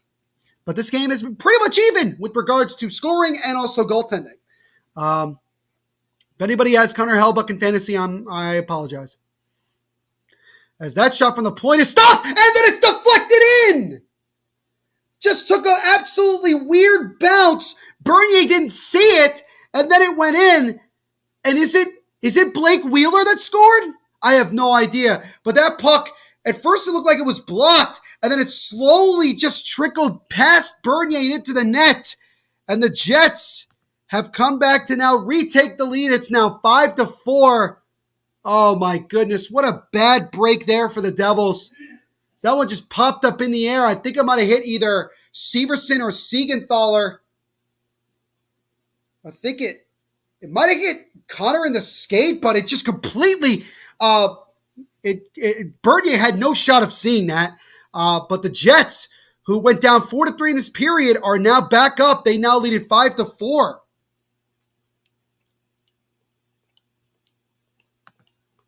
Leafs scored 8 on the Avs last game, 8-3. Kadri got 2, was sick to watch. That's a high-scoring game as well. Love the end-to-end action. I do as well. As unless this was deflected by somebody else on the Jets, I think it's going to be Blake Wheeler getting his first goal of the season. And I told you guys that this is exactly what was going to happen. Because this is the Devils. Because this happens all the time. It sucks. Jacob saying, I have to leave, but the Vegas game is about to start. No worries, man. He says, have fun, y'all. Thank you so much, Jacob, for coming on. We appreciate it and spending some time with us. Happy birthday again. Thank you for the support. We appreciate it. Janssen with a shot. That would have stopped. And a rebound try is kicked out by Hellebuck as Mercer was looking for a goal there. Dougie Hamilton with it. Tried to make a pass. That one is blocked. That's going to go all the way back down, and Graves will try to get there. No icing here. It's now Dubois with it. Dubois. That gets over to Mello. DeMello with a slap shot, and that one is stopped by Bernier. Mercer now trying to get it. Looked to try to create a 2-on-1, but he lost the puck. Rick Smith, now it's 5-4. Now you are correct. Now you are correct. DeMello with a wrist shot, and that one is stopped into the chest of Bernier. And they're actually going to give the goal to Josh Morrissey, his 4th of the year. Blake Wheeler getting his 9th assist, and Mark Scheifele getting his 7th. So that goal ended up, it did. It was deflected by Morrissey up into the air. It just, sometimes you get lucky and you get a goal, and that was the case for Josh Morrissey. So Blake Wheeler, at least for now, still without his first goal of the season. Donnell, we were saying bad goal, Bernier gives up. I mean, it's a bad bounce overall. It's not like a bad goal. Bernier just had no idea that was going to be the case, and, it sucks. Jacob saying bye, everybody. Again, thank you so much, Jacob, for coming on. We appreciate you spending some time with us on your birthday. Enjoy that Vegas game. And yeah, man, thank you so much. 3:10 to go here in this second period. We have had, how many goals have we had in this period? We've had 4 goals in this period, and the Jets right now, they were down 4-3 earlier in this period, are now back up as they lead it 5-4. Let's see if the Devils can get a response here and maybe get that 5th and tying goal before the end of this period. Ty Smith, that shot was blocked. Nico with it now. Nico, not a great pass, but Subban's able to recover. Ty Smith behind the boards, behind the net, Smith had it, pass it off the boards, trying to get out. He does. But right now, the Jets, really, they're hounding right now. They're looking for that next goal to get back up by 2.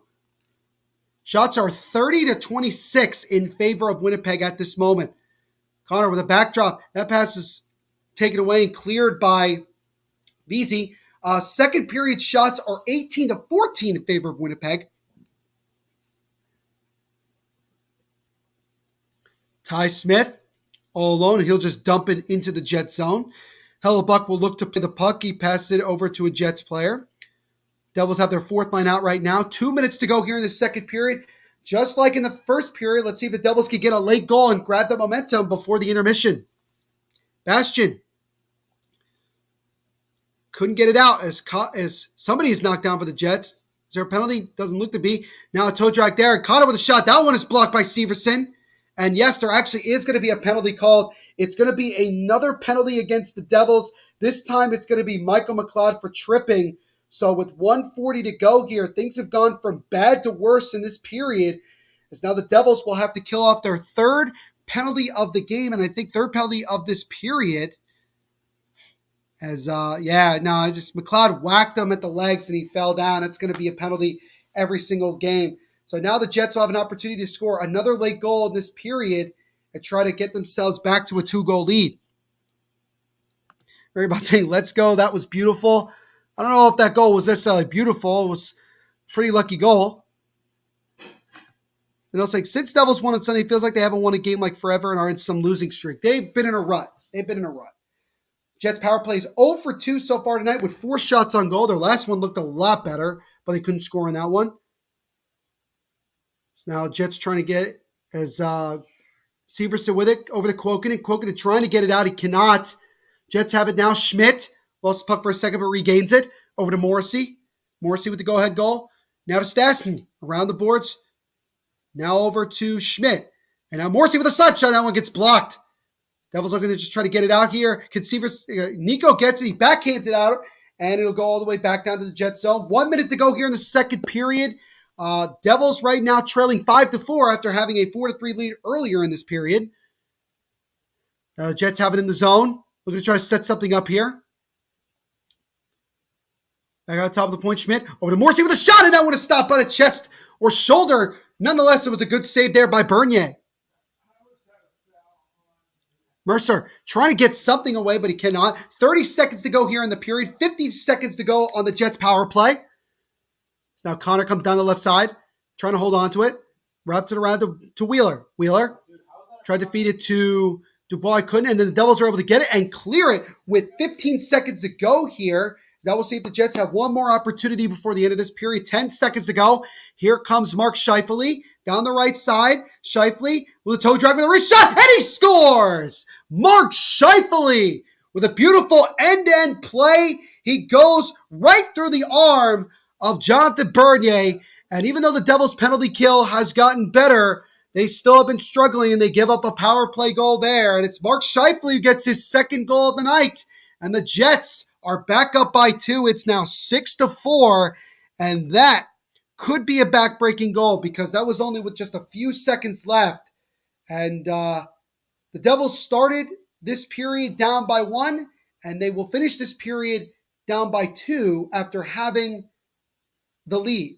So, yeah, there's that. So the face-off here, as that goal came with 5 seconds to go, and that'll do it for the second period of play. So, the Devils were down 3-2 to start this period. They scored 2 goals within the first 90 seconds, not even. Less than 90 seconds in, they're up 4-3. And after that, the Jets have scored 3 unanswered goals and lead it 6-4 after 40 minutes of play. So do the Devils have one more comeback in them to try to at least secure a point here against Winnipeg? We shall find out. And we will take another break here as we get another word from our sponsors.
So as always, shout out to our sponsors at DraftKings Sportsbook for sponsoring everything we do here on this on the Hockey Podcast Network. Again, use our promo code down below, as you can see right there, THPN, when you sign up. So we're into the second intermission now. It was 3-2 Jets after 20 minutes of play. The Devils scored 2 goals very early in the period to take a 4-3 lead, but then the Jets dominated the rest of that period and scored on the power play as well. And as a result, they lead it 6-4 after 40 minutes. So we'll see if the Devils have one more comeback in them to see if they can try to still find a way to win this game. Let's get to some of the comments here. Barry Bonds, Ducks versus Flames coming up. Who you think gonna win? That's gonna be a really good game. Could go either way. But I'm gonna say the Flames are gonna win 4-3 in that game. I think it's gonna be a pretty decently high scoring game. Certainly not like this one that we're seeing here tonight between these two teams. But I'm gonna put my money on the Flames. Really, Devils giving up a late goal to the period? Well, it is what it is. Hopefully, the Devils, who are a third period team, have shown before they're a third period team, can find the strength and the belief that they could still win this game and come out like a house on fire like they did and play a perfect 20 minutes of play and find a way to win this one. Isha saying, Mr. Fantasy, thanks for stopping by. Again, Mr. Fantasy, thank you so much. Appreciate it. Rick Smith saying crazy. Yeah, this has been just a crazy game back and forth. Isha's got the Flames as well, so we got two guys. Isha giving me some positivity saying Devils came back once. They can come back again. Yeah, they came back from down 3 goals.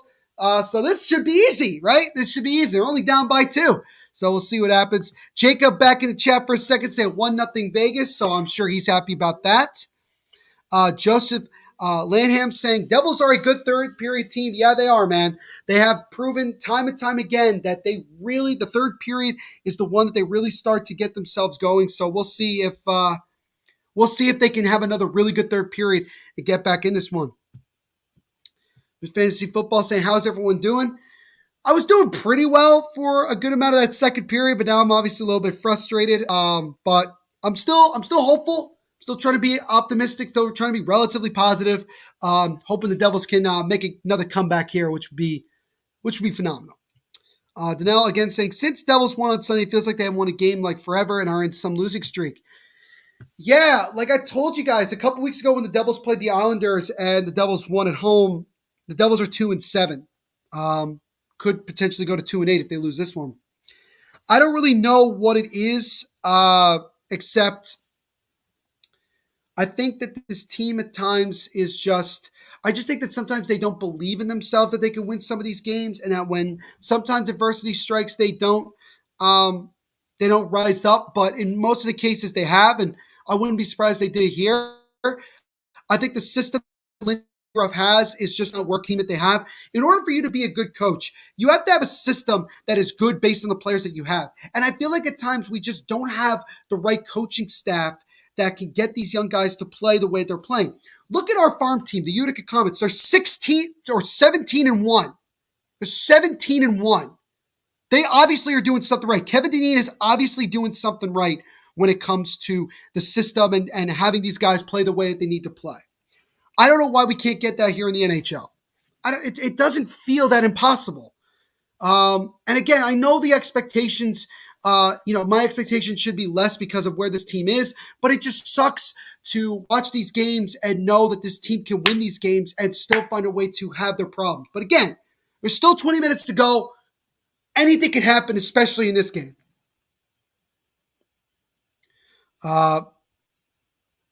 Sam Boy 2010, what's up, man? Thank you for coming on and checking us out. Said this is a close game right now. Yeah, it's literally been a back and forth game. Both teams have had a lead. Both teams have given it up, and we'll see if we'll have more action packed. We'll have just more really good action here going into this final 20 minutes of play. Jacob now confirming it's now 1-1 in that game with Vegas. Devils always tend to give up a late goal in the period. Bad goal, Bernier gave up right at the end, even though the Jets was on the power play. Yeah, that was one he probably would like to have back. It would have been good to kill that penalty off and obviously only be down by one. That could really be a back-breaking goal, especially if the Jets come out like a house on fire and really start to dominate like they did at the end of that period. But you know what? 2 goals. Devils already came back from 3 in this game. So, again, like I said, this should be an easier hill to climb, right? Jacob saying we need to put number 90 back in net. I guess that's the case for the Vegas Golden Knights. Met my first Kraken game. That's awesome, man. Hopefully you're enjoying yourself. Hopefully the atmosphere. Definitely I want to check out the Pacific Northwest in general, and hopefully I get a chance in the future to check out a game there. He says, hopefully your team can make the comeback. Thank you, man. So do I. It'd be absolutely phenomenal to come back for the second time in this game, down multiple goals to win. It would be awesome. Isha asking, how's the rink? Talking to Mr. Football, he says it's great. That's great to hear. Danelle saying, can the Devils play a full damn 60-minute game for once? I don't know, man.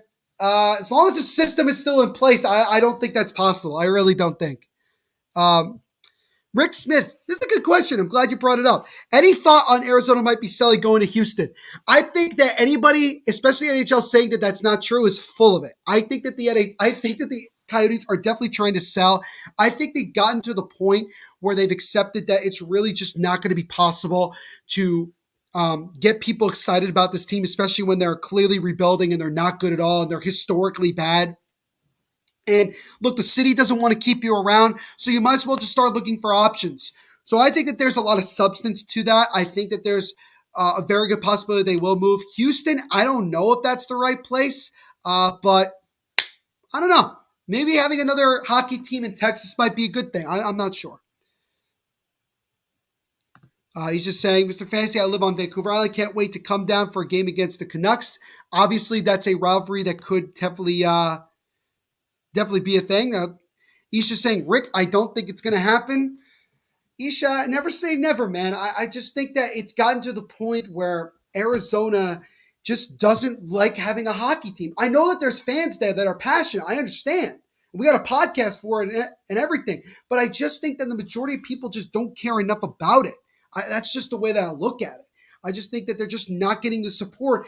And I don't know if they, maybe they've tried, maybe they haven't. I don't know. It just, it just doesn't seem like, honestly, it just doesn't seem like there's just enough support there. That's what I'm looking at.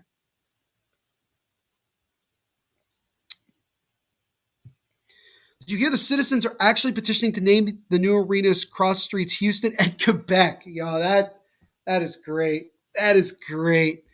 That is absolutely phenomenal. I don't know. I did not hear that, but I love the pettiness. I didn't say never. No, I know. I understand. We'll see. We will see what happens. I personally think they're going to move, but I can understand why people might think that they're not, because they've had other rumors about them not moving, and they haven't moved. So who knows? My bad. Just came back. Who do you think is going to win the Ducks or Flames game coming up? I said the Flames are going to win 4-3. Hopefully that answered your question.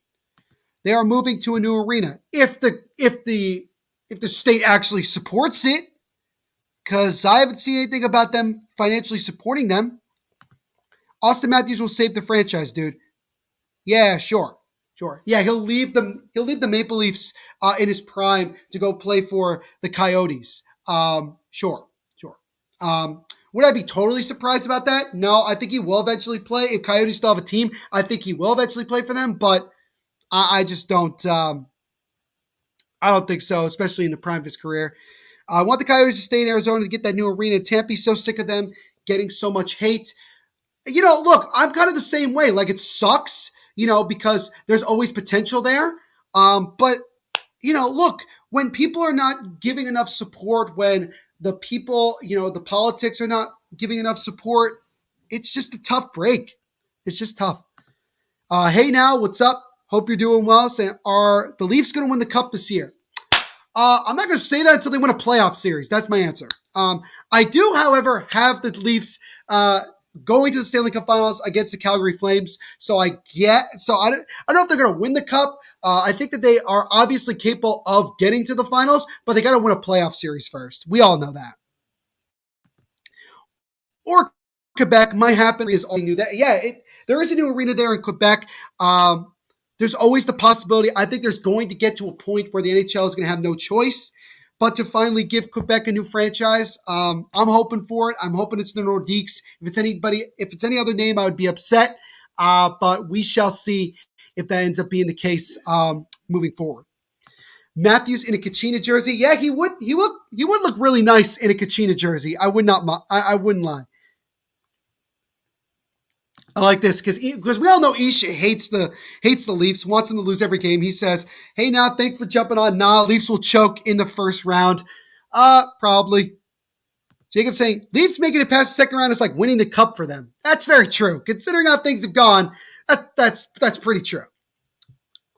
In fairness, the team has been shit for a while, so the fans are not all to blame for Arizona. No, the fans are not all to blame. The Coyotes early on in their existence had a couple years where they were good, making the playoffs, had guys like Tkachuk and Roenick, guys like that, Shane Doan for a long time. And you remember 2012, they were 2-3 wins away from going to Stanley Cup Finals? So they've had some moments, but for the majority of their history, yeah, they've been really, really bad. And you have to have an owner that cares. The interest of the owners is not the same as the interest of the fans. Okay, I didn't come up with that comment, but that statement, by the way, it was by somebody I know very well. It's very true. If the ownership doesn't care enough to want to have a good team, this is the result you're going to get. And they've had several ownerships that just have shown that they really don't care that much about winning. If they did, things would be different. That's the way that I look at it. So I want the Coyotes to succeed. It sucks when teams have to move, to play somewhere else. But sometimes it's just when you're that bad for that long, how can you support that team? That's what I'm saying. And like Jacob said before, Leafs making it past the first round is like winning a cup for them. That is also true. Arena is not new anymore. It's like 5 years old now, I think. I'm assuming you're talking about the Quebec one. Yeah, I know it's relatively new, but not like brand spanking new. Like they made it like they finished it a couple weeks ago or something like that. Did you know the Senators play an arena in the middle of nowhere and should get a new arena downtown? Yes. I've known for a long time they play in the middle of nowhere in Ottawa. And it sucks for people who have to go to the game. There's no legitimate public transport. You have to take a bus or drive, especially even if you live in downtown. There's no train system there as far as I know. Yes, they would make so much more money, get so much more attention, even though Ottawa's very passionate, if they played in downtown. But Eugene Melnyk is cheap as hell. And he's one of the worst owners in the NHL. And a meme. A straight up meme. Will they ever get a new arena? I don't know. I hope they do. I don't know. Hey, now saying Oilers and Kraken in a couple minutes. What is the over and under of Connor McDavid scoring 3 goals tonight? I mean, what's the over and under on goals for Connor McDavid to score against Kraken? Rick's been saying, I know Leafs got soup. Talk about Campbell. Way better than Anderson. Look at his stats. Just saying. Yeah, Campbell right now is the leading candidate to win the Vezina. He's been phenomenal. You worry about his workload, considering that the Leafs have struggled to have a healthy backup. Peter Mrazek has really struggled to stay healthy, but he's been off to a great start this year. He's just saying, dude, the Sens need to be moved, not Arizona. That would be interesting. That would be interesting if Ottawa lost their team again. Don't know what their financial situation is, but would I be surprised? I'd be a little bit surprised, but I'd also be like, well, look at who owns the team and look at the situation that they're in.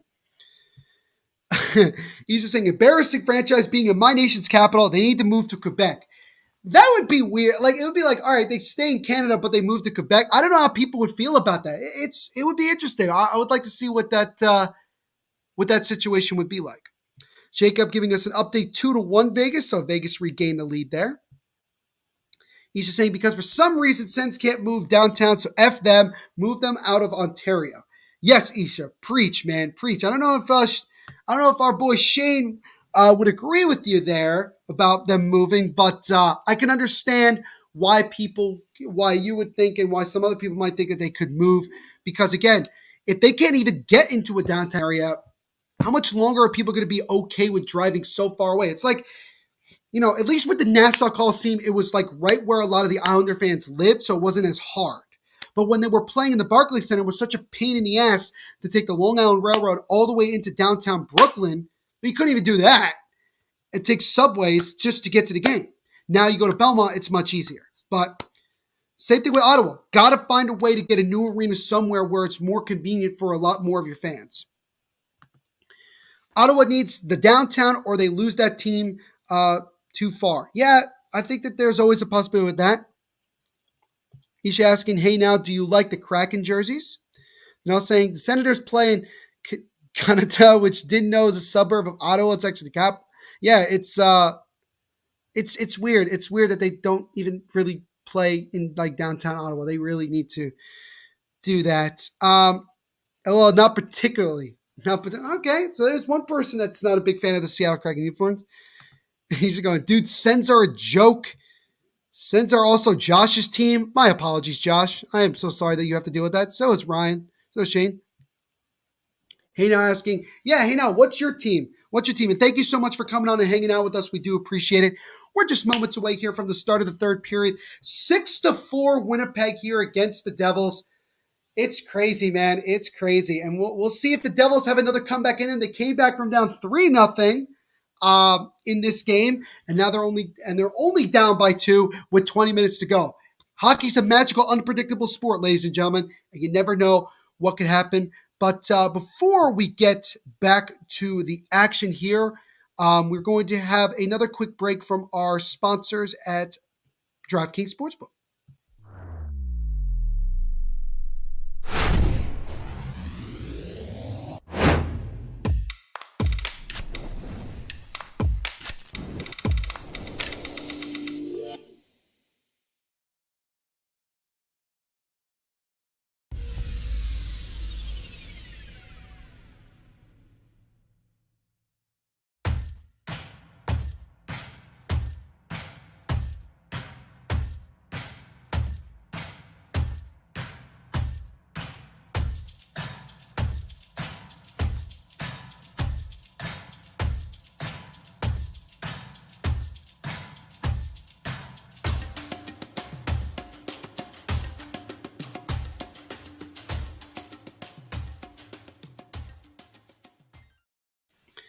So again, shout out to our sponsors at DraftKings Sportsbook for sponsoring everything we do here at the Hockey Podcast Network. Make sure to use our promo code down below in the bottom right corner, THPN. Third period has just got underway, and the Devils have made a goaltending change. So Jonathan Bernier has been benched after giving up 6 goals through 2 periods, and it's Mackenzie Blackwood who will play the final 20 minutes and potentially more if the Devils have another comeback in them. So we'll see if the Devils can come back again here and tie this game up potentially at 6. We've had 10 goals so far, but let's see if we'll have any more moving forward. By the way, also, fun fact, the Devils have scored 2 or more goals in the third period in 5 of their last 6 games. So this again just proves the Devils seem to play way better in the third period. So the hope is that the trend continues here, and we have another big third period here as we're still trailing by 2. Jacob Day saying, I'm back. I had to make my profile pick Vegas. Understand, man. Got to support the team. As now Severson with a shot, and that one just goes wide of the net. Looking for a deflection in front, but nobody was there. Beer Sports Whatever podcast making a prediction. Devils will take this into a shootout. Will they win it in a shootout? Probably not, because they don't win shootouts. But, I mean, if they were still able to find a way to get a point despite everything, it'd be great. Obviously, you want to win. I'd love to see the Devils score 3-4 and answer goals in the third period and win this game. But if they could just get a point, it's honestly not that bad. As PK Subban kind of, oh no, he did it again. Subban slew-footed another person. No penalty was called, but he did it again. He slew-footed. This time it was Ehlers. So, and I swear to God, somebody's going to point it out on social media, and I'm not going to argue with it because I know you're right. It's going to happen again. Oh, God. I can't wait for Subban's contract to come off the boards. I love him as a person. I love his personality, but he just makes so many mistakes, especially in the defensive zone. He just doesn't play defense. I consider him at times a glorified forward that just plays defense.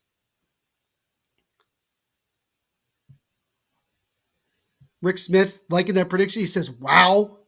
It's now Mark Scheifele, toe drag shot, and that one goes wide as the Jets looking to try to regain the 3-goal lead here. Now Zacha with it. Tried to clear out of the zone. He does. Glad it's not Vegas. Glad it's Vegas and not Pickles. Jacob. I run out of pickles. There you go. $8 million Hughes. Better help them win the shootout. Absolutely, Isha. He's getting paid a lot of money. Granted, he's not getting a lot this year. Its contract starts next year. But yeah, he's getting paid a lot of money. We really need him to step up. He's gotten a goal tonight. Obviously, you'd like to help him. You'd like to see him get a couple more. Go from there. Stunna with a good comment here as the Jets have it in the zone. 64 with a shot, and that one gets blocked in front. And now Tatar takes it for the Devils. Here they come down the right side, 3-on-2 if they hurry. There's now Vesey with it. Vesey gets knocked down. How is that not a penalty? He got tripped by the stick and they didn't call anything. I don't know. I guess that could have gone either way. It's 71 with the backhand try, and that one goes wide. Is that Jack Hughes? Here he comes. He's basically by himself as both teams making a change. As Hellbuck tries to play it. Jack Hughes intercepts it. He's behind the net. Is that one in front? Mercer trying to whack at it, but he couldn't get it. They'll say Devils pretty much suck at shootouts and always losing them. That is very true. Not only do we lose them, we usually don't even score in them. So if it got to a shootout, I would have absolutely no faith that the Devils would win the game. Oh, look who it is. My friend Andrew saying, hi, Neil. What's up, Andrew? It's been a while since I've heard from you. Hope you're doing well, my friend. Thank you so much. Soda Pod agreeing with me. That's a slew foot. Yes, it is. I am not denying that. I am not denying it. He's dirty as fuck. Yes, he is. He very much is. Subban does this a lot. As Mercer now with the puck drops over to Jack Hughes. Jack Hughes with a shot. That would have stopped in a rebound try. Mercer couldn't hold on to it. Otherwise, he would have had a wide open net there. Good shot by Hughes there, but couldn't get enough of his. Good save by Hellebuck. Andrew asking, how are you doing today and tonight? You know, my day's gone pretty well. I took a solid walk. It's been beautiful the last couple of days. Beautiful winter days here in New Jersey. My night's been pretty good. Enjoying doing another one of these great live watch-alongs. Frustrated with the Devils. We had a 4-3 lead after being down 3-0, and now we're trailing by 2 again. But we got 15 minutes still here to come back in this one. Anything can happen. So I'm still trying to be hopeful and positive. I don't know. I don't know if I did run out of pickles. Well, got to go find out if you did. Where do you want him to go or play with? PK? I guess you're probably talking about PK Subban. Anywhere but the Devils. That's my answer. He just makes way too many mistakes. He's now pass over to Boquist. Boquist has it now. Drops off to Subban with a blast. And that one goes wide of the net. And that Ty Smith was shot. That one is stopped. Another opportunity. And now a shot there by Boquist. That was blocked in front. There was an open net, but the Devils couldn't convert. That was a great opportunity. Best opportunity of this period for the Devils there. Good shit by this third line. Now Boquist loses the puck, and the Devils will have to retreat. Passed it over to Subban. Subban, the glorified winger, loses the puck, and the Jets take it back. Andrew saying that sucks. Yeah, it does. Yeah, it does. Danelle saying the teams that have arena problems is the Coyotes, Senators, and Panthers. Yeah, that's pretty much accurate. So now McLeod with it, gets over Severson. Severson with a shot, and that one goes wide. Severson looking for his second of the night there, but it just went high in the net. So Devils, looking a little bit strong here in this third period, trying to get themselves that next goal to cut the deficit to 1. McLeod over to Siegenthaler, now to Severson. Severson up to Nate Bastian. Bastian will just dump it in, and then he'll go chase it. Now the Jets will regain their own zone. Now comes Kyle Connor. Connor now gets it over. Opportunity for the Jets. That shot goes wide. Dougie Hamilton gets tripped. No penalty called there. Johnson dumps it off to Hughes. Hughes trying to get it, but he lost the puck, and then the Jets take it back. An opportunity here. Johnson, good hit there by Andreas Johnson. And then a long pass for Mercer. Mercer dropped past to Dougie. Tried to toe drag, but couldn't. Mercer gets it back. Gets over to Hughes, and that one is broken up by number 17 of the Jets. Jets are coming back the other way. Stastny around the boards. Now back to Stastny. He gets pinned by PK Subban, and then a hard hit there. Number 17 of the Jets went hard to the boards. Now drop pass to the top of the point. Jets have it now. Dylan over to DeMello. DeMello waits, takes a wrist shot. That one is stopped. Rebound try is cleared away. Good first save of the period for Mackenzie Blackwood. Make the shot over to Dylan. Now to DeMello. DeMello trying to keep it in the zone and wrap it around the boards. Stastny gets it. Devils are definitely tired here. They're trying to get off the ice. Zaka over to Nico, and Nico's able to get it out, but just barely. Devils trying to make a change. They're able to get a couple guys off the ice. Jets still able to keep it in. Smith now with it. Smith chips it past a Winnipeg Jet. And now here come the Devils down the right side, and Boquist lost the puck. Almost had an opportunity there. That one is shipped high in the air at center ice. Like a pop-up like you'd see in baseball. Now Devils have it. Tatar. Tatar has it now. Weaves his way through. Drops it off to Veazey. Veazey fires over to the right corner. Now Boquist with it. Passing it over to Veazey. That one's blocking it. Veazey with a wraparound slap shot is stopped by Hellebuck. And now here come the Jets down the left side. Jets now with it. Devils break it up. Can they get it? Still whacking away on it, and finally they do. Johnson had a quiet night himself. Lose the puck, and now the Jets bring it back into the O-zone. Number 12 with a wrist shot. That one is stopped. Rebound try is stopped by Blackwood. He's made a couple good saves since coming in. Johnson off the boards. Now here comes Jack Hughes. Hughes drops it off to Johnson. Just missed the pass. Dawson Mercer now with it. Now Hughes. Back to Mercer. Mercer wraps it around the boards. Who's going to get there first? Johnson. Devils still have it. Graves. And that pass is intercepted by Kyle Connor. And now he comes with speed up the center ice. He's got a lot of speed. Potential 3-on-2 here. Drop pass to Wheeler. And a slap shot by Scheifele. And he scores. Mark Scheifele was a tic-tac-toe play. Scheifele gets his third of the game. It's a hat trick. And the Jets have regained the 3-goal lead. It's now 7-4 with about 10 minutes to go in this period. And ladies and gentlemen, barring a miracle at this point, that, my friend, might be the dagger in the heart for the Devils here in this crazy game. Donald, we were telling you the Nets beat the Timberwolves 110-105. All right, so at least the Nets won. That makes me a little bit happier. Puck drop between the Ducks and Calgary. Seattle just scored. Jacob saying 2-1 Vegas after one. Okay, I appreciate you guys giving me updates on some of the other games.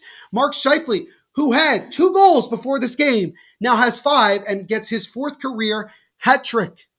So we're going to stoppage of play here. I guess we're waiting for the ice to be cleared from the hats.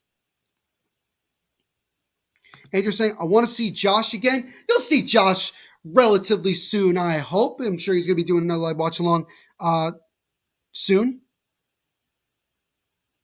Andrew saying, this game is on your TV or your package on ESPN Plus. For me, it's on TV, so I'm watching it in real time. Rick Smith saying 7-4. Hattie, yes, Mark Scheifele getting himself a hat trick here, and yeah, guys, this is not good. This is not good. This has been a crazy game of emotions that looks like it's still going to end with us, with at least talking about the Devils on the short end of the stick. Martin Sokoli is saying, let's go Scheif. So we got another Jets fan in the house. Yeah, Scheifele, who, like we said, was struggling to begin this year, just 2 goals going into this one, has got his scoring touch back as he's added his 3rd, 4th, and 5th goals of the year to get his 4th career hat trick and to give the Jets a 3-goal lead again. It's now 7-4 Winnipeg, as we still have yet to have our first TV time out of this period. As Smith, wrapping around the boards. Now Pierre-Luc Dubois has it, gets knocked down, but the Jets are able to still hold on to it. Schmidt, now over to Morrissey, now to Kopp. And a wrist shot, that one is blocked. Bratt drops off to Zacha. Zacha coming in the middle with speed. Comes out right side, it's a wrist shot, and that one's into the chest of Hellebuck, and he'll cover. And we'll get a first stoppage of play of the period with 9:50 to go. The Jets just added to their lead, making it 7-4 on the 3rd goal of the night by Mark Scheifele. Andrew asking, where is City Life? Where is Isha? I think he's still in here. Yeah, here he is. He's saying, chilling. What's up, Andrew? There you go. So he's right here with us. He's always here. He's always here. He's doing a lot for us. We always appreciate him at the network. We always do. And we are going to take another quick commercial break ourselves to get a word from our sponsors.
So again, shout out to our sponsors at DraftKings Sportsbook for sponsoring this live watch along and all the live watch alongs that we do here on the Hockey Podcast Network. Make sure to use our promo code down below in the bottom right corner, THPN, when you sign up. So things have definitely been up and down in this game. If you're just joining us here between the Jets and the Devils, it started with the Jets going up 3-0, 8 minutes into the game. The Devils scored 2 goals late in that period to make it 3-2. Then the Devils took a 4-3 lead as Boquist with a shot, and that one was stopped and covered by Hellebuck. But the Devils scored 2 goals within the first 70 seconds or so of the second period to take a 4-3 lead. And the Jets since then have dominated, scoring 4 unanswered goals themselves, and are now back up by 3 with 9.5 minutes to go in this game as they lead it 7-4. Mark Scheifele got a hat trick. Nikolai Ehlers is 1 goal away from getting a hat trick himself. And that's where we are at this moment. Isha giving us the 3 hats, signifying a Mark Scheifele hat trick. He's just saying, don't stop dancing, keep dancing. Fair enough, Andrew. Now Ty Smith with the puck. He takes a shot. That one goes wide of the net. But we'll see what the Devils can do here in the final 9 or so minutes of this period. Do they have another couple goals in them? You know, are they going to make this interesting, or are they going to lie down here in this third period? It's Kyle O'Connor with a wrist shot, and that one goes wide of Blackwood. Also, Jonathan Bernier started this game for the Devils, giving up 6 goals through 2 periods and was benched before the third period began, as Blackwood, who gave up 5 goals himself in last night's game against Minnesota, is playing here in his third period.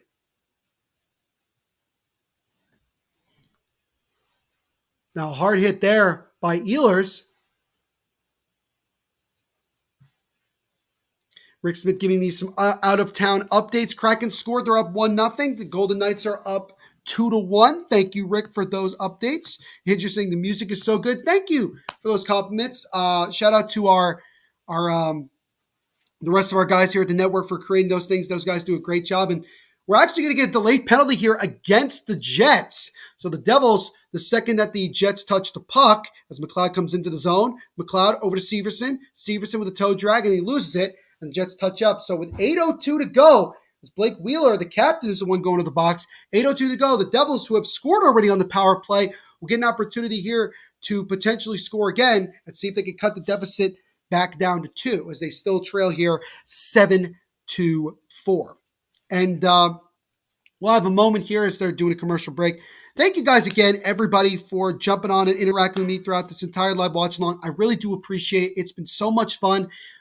Even if the Devils are not winning and they've just had a really rough game overall, I do appreciate your guys' support. I appreciate you guys coming on and saying hi and interacting with me. It means the world to me. Make sure you leave a like on this stream, subscribe, and punch that notification bell so you don't miss any new live watch-alongs that we do. We try to do at least 1 to 2 every single day. We got one tomorrow. I believe we got the Predators game tomorrow that we're doing. So make sure you guys go check out that one when you can. We just reached earlier tonight during this live watch along. We reached over 500 subscribers here on YouTube. Thank you guys so much for all of that. We are now, our next goal is to get to 1,000. So again, please share these live watch alongs. Share this channel with everybody that you know, especially if they're hockey fans. We would appreciate every little support helps. It means the world to us, and we appreciate that you guys come here and hang out with us, not just myself, but all of the guys here at the network when we do these live watch-alongs. It means the world to us. Andrew saying, I just came by to say hi and give you a thumbs up. Thank you, Andrew. I really do appreciate it, man. You are the best, my friend. Thank you so much. The Beer Sports Whatever podcast has been giving me updates throughout the night. He says, we are now at 505 subscribers. We started 493. So we've had 12 new subscribers since this live watch along started. Thank you guys so much. Thank you guys so much. Andrew asking, who is the host tomorrow? I believe it's Chad Minton. Isha, could you confirm that? I believe you said it earlier, but I believe it's Chad Minton that's doing who does the Catfish podcast, which covers the Nashville Predators. I believe that's that. Beer podcast saying, let's get them to 1,000. Hell yeah, man. Thank you so much. Hey, man, I really do appreciate your support as well. That means the world to me. So we're back here. Devils on the power play. They're 1 for 1. They scored their first goal of the night on a power play goal by Damon Severson, and now we'll see if they could get another one here as Severson comes down the right wing, drops it back out to Ty Smith. Smith drops it to Tatar. Now back to Smith at the top of the point. Smith has it now. Not Tatar. Tatar took a wrist shot, but he whiffed at it, and then it's taken away by the Jets, and they're just going to be able to take it down. Number 17 comes down the left wing. Has the opportunity short-handed. He takes a shot. That one goes high and wide of the net. But the Jets still have the puck now, and they'll clear it back into the Devils zone. And the Devils will have to regroup with 1:05 to go here on this power play. 7:05 to go in this game. Jets right now in pretty much full control as they lead it 7-4. So now Jesper Bratt drops it off to Zacha. Back to Bratt. Bratt down the left wing. Gives it to Zacha. Zacha hesitates. Gives it up to Dougie Hamilton. Now back to Zacha. Zacha over to right. And now Dougie Hamilton with a shot. That would have stopped. Scramble in front of the net. Devils regain it. Dougie Hamilton with a shot. That would have stopped. Open net. And that one hits the post. Zacha had a wide open net and he missed it.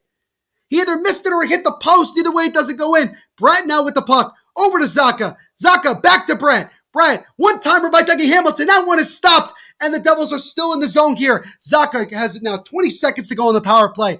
Dougie Hamilton back to Zacha. Zacha, slap shot, pass in front. That one is blocked in front as Nico tried it.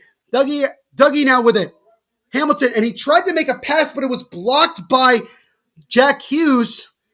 And now a long pass back in the zone. Brad has it now. Gets knocked down. Drops it back up to Dougie. Power play is over. Teams are back to even strength with 6 minutes to go. And the Jets are finally able to get it. Long pass there to Wheeler is broken up by Dougie Hamilton. Good play there.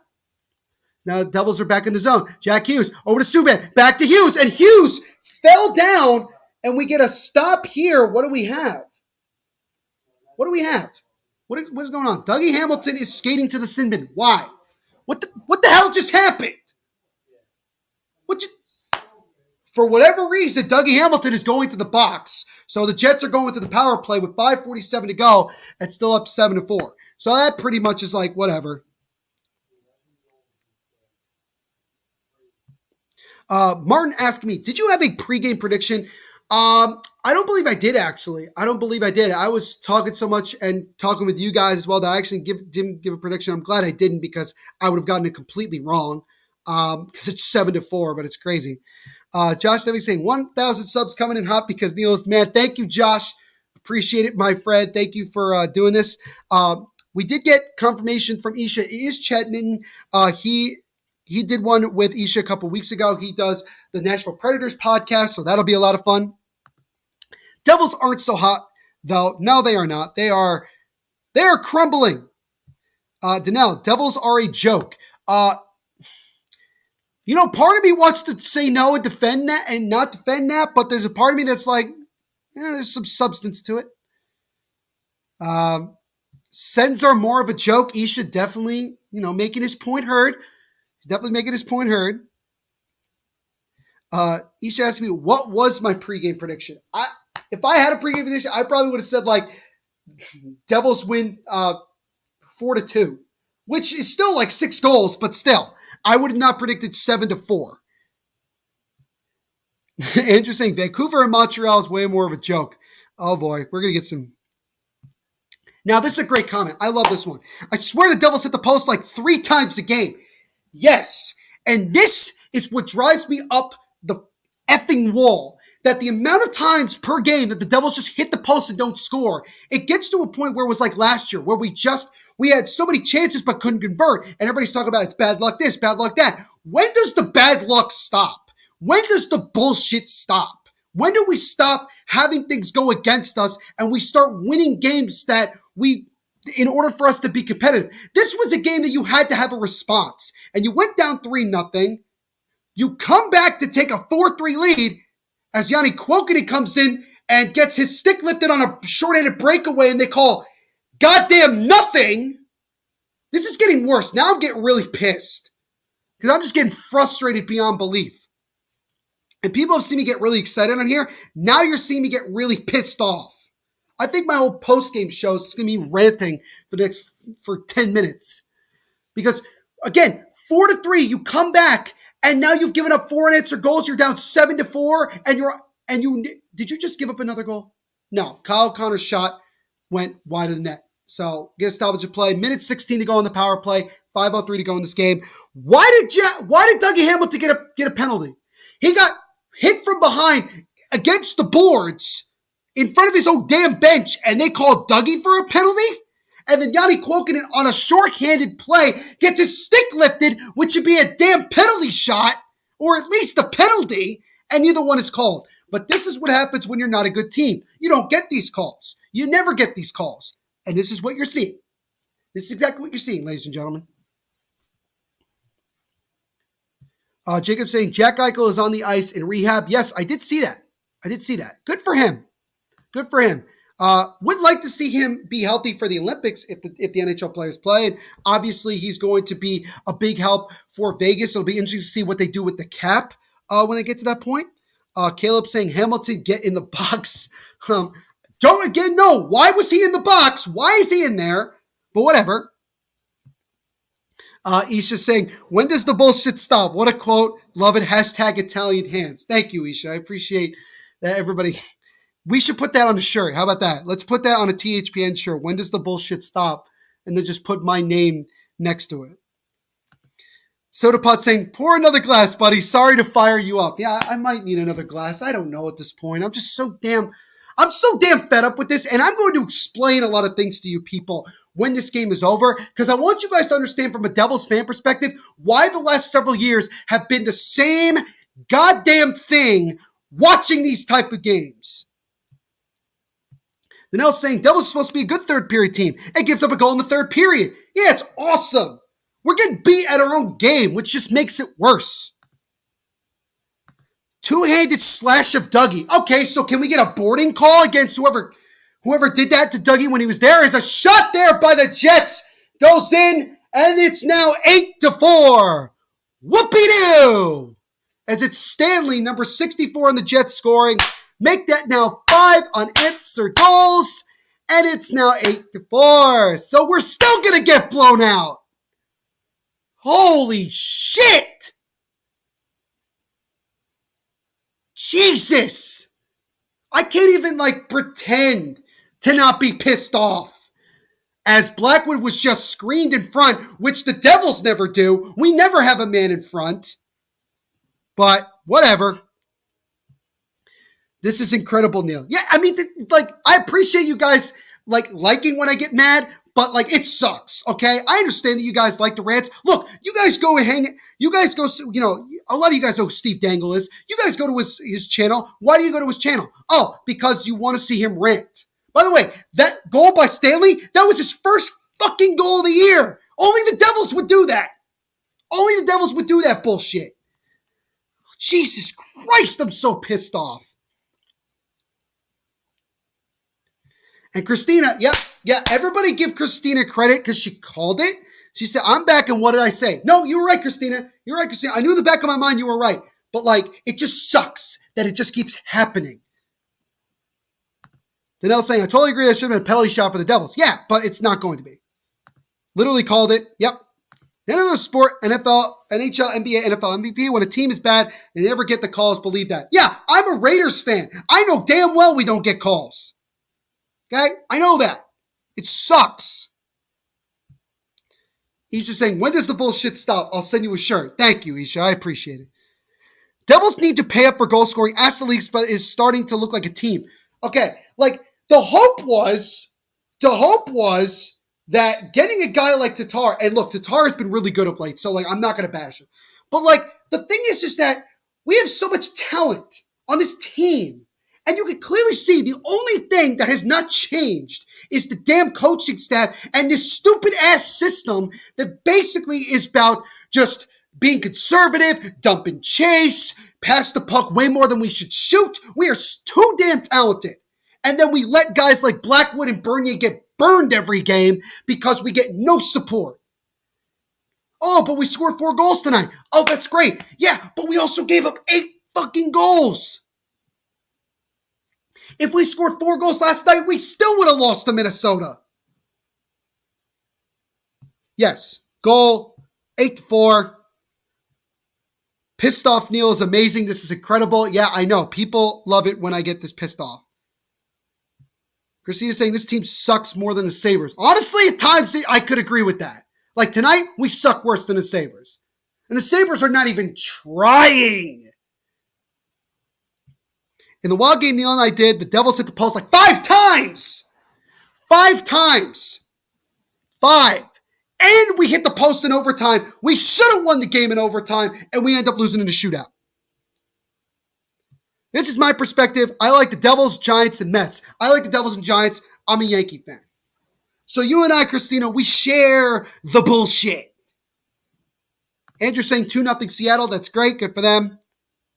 Christina is a wise one. Same with here's the thing. Devils fans, we know what we're talking about because we've seen it. We're not stupid. Oh, by the way, there's 40 seconds to go in this game in case anybody cared. The Devils coaching staff is a joke, and most of them need to be gone and fired. Yes, I know people want to say, oh, it's not time to panic. That's bullshit.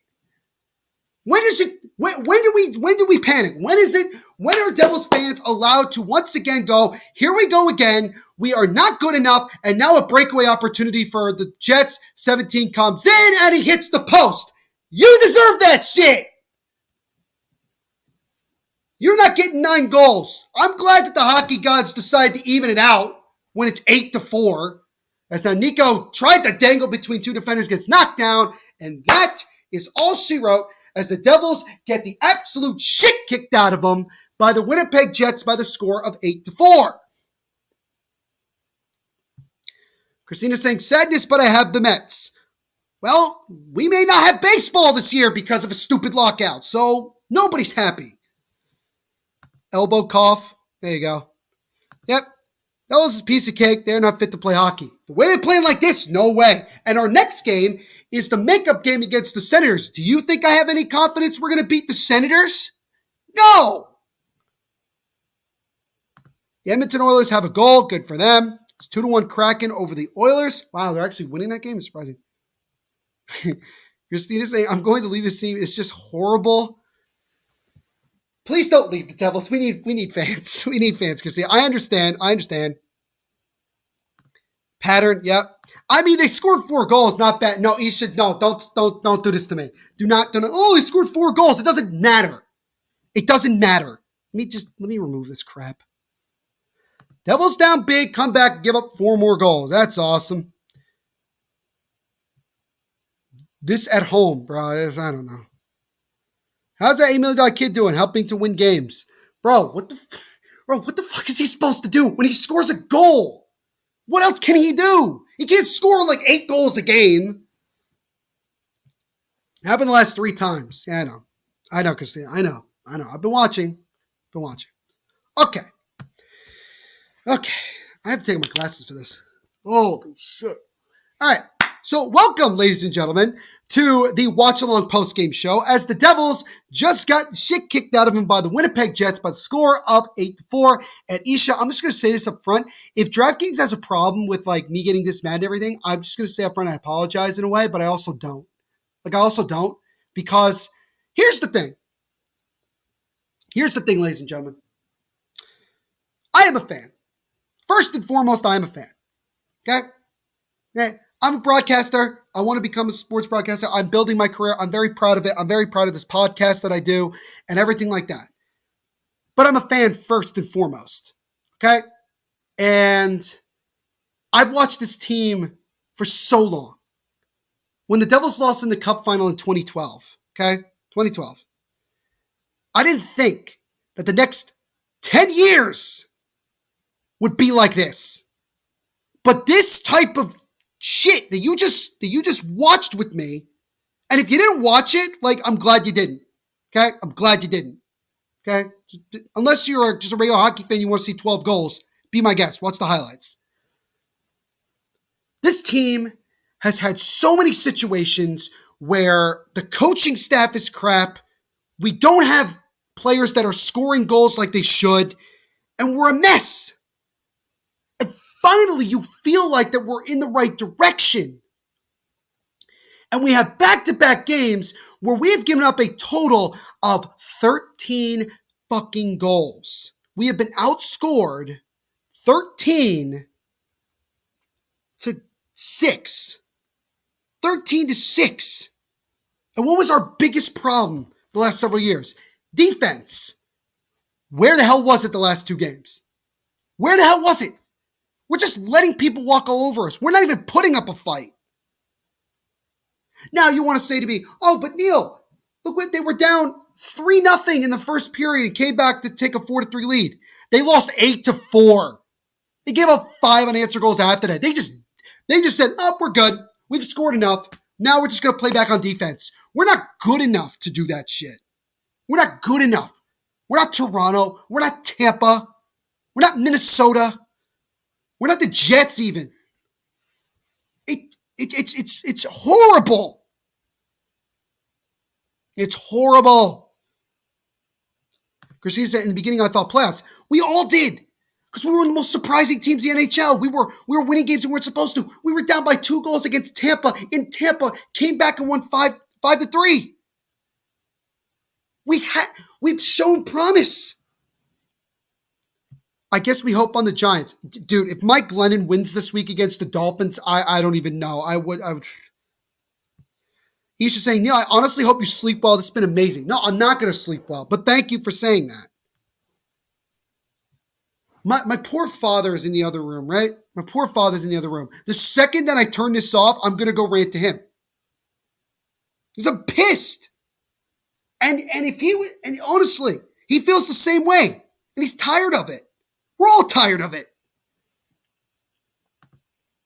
Joe Beaver 69. Oh, win? Yeah. We lost. We lost 8-4. We lost 8-4.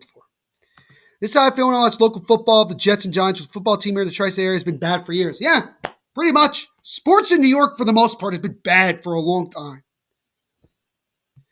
Jacob Day, $8 million kid should only get $2K a goal, which would be $10K a season. That's very nice, Jacob. Thank you for your support. Grab a drink. Yeah, I will. Richard Farley saying shakeup's coming. Goddamn, I hope you're right. Something's got to give. You can't let this continue. You have a couple days. You have Saturday, Sunday to do something. Change anything. Don't be horrible saying, hi, man. What's up, man? Hope you're doing well. Thank you for coming on. You probably came on at probably the best time if you want to see a rant. Joe, Jersey lost 8-4. Ha, ha, ha. I hear you. I mean, the Jets getting 8 goals in one game feels nice since we got 0 against Arizona like it's Arizona and 47 shots. I mean, it's hockey. This just proves it's hockey. Anything can happen. I went to the Wild Devils game, went to a shootout, 10 posts. Yeah, it was ridiculous. I went to the Devils Sharks game. This past week. And I said to my dad, I said, God, I hope they don't, with us being in the crowd, I hope they don't disappoint. They went down 4-0 after 2 periods. Still lost the game 5-2. They lost the next game 5-2. They lost 3 straight games before tonight, 5-2. I haven't seen the Devils win in person in over 2 years. I'm pissed. I'm tired of this. And then you have people on MSG. You have people like Erica Walker, Bryce Salvador, Steve Cangelosi, Ken Danico, who have to sit there and try to explain and try to be positive after getting the shit kicked out of you. And usually, I'm on like social media all the time, everything like that. And I don't even want to because I know what's coming. You guys doing the Florida Blues game at 1 p.m. tomorrow? I don't think so. I know we're doing the Predators game, but I think Isha could probably confirm that. Goaltenders as well. Yeah. I mean, Nico Dawes shows promise. Akira Schmid is 8-0 in the minors. So there's hope there. Don't be horrible saying, Neil, please chill. You're stressing me out and I didn't even watch the game. I'm sorry, but sometimes I have to have moments like this where I have to let it out. Because I can't just try to be positive all the time. I don't want to be positive all the time. This is why I stopped wanting to be somebody that works for the team. Because then you have to be like always positive. You can't say how you really feel. This is why I love what I do here with the Devil Say My podcast and working for the Hockey Podcast Network. I love this because I'm allowed to speak my mind. And I'm allowed to say how I really feel. And I speak for a lot of fans. A lot of people agree with what I have to say. Not everybody. S logo, Jelly Craner. I don't know what that means. I apologize. Devils lose to a Jets team that has been struggling as well, and you give up 8 goals to them. Watch the Jets go on like a massive run now because of this game. Neil needs to chill. I'm worried, to be honest. Someone tell him to please chill. It's just a game. Okay. All right. Don't be horrible. I do appreciate you saying that because you're right. It is just a game. At the end of the day, it's just a game. You're absolutely right. There are way bigger things in the world, like, COVID, for example, that are way worse than just the hockey game. I'm a fan of this team. I love the Devils. I love New Jersey. I'm born and raised here. And this is the only professional team we have that has New Jersey. And people mock us all the time. They make fun of Jersey, armpit of America, Jersey Shore. Oh, the Devils are going to relocate, all this, that, and the other thing. And I'm tired of it. I just want once for a period of time in my life, because I wasn't conscious enough to remember when the Devils were winning Stanley Cups. I just want them to be good. I just want them to be competitive. That's all I want. Don't be horrible. Yes, it's chill. Yeah, I mean, I was chill through like 2 periods. Okay, and I was excited because the Devils were up 4-3 after being down 3-0. But then it all fell apart. It all fell apart. Neil has to vent. Yeah, and look, I also do it on my podcast.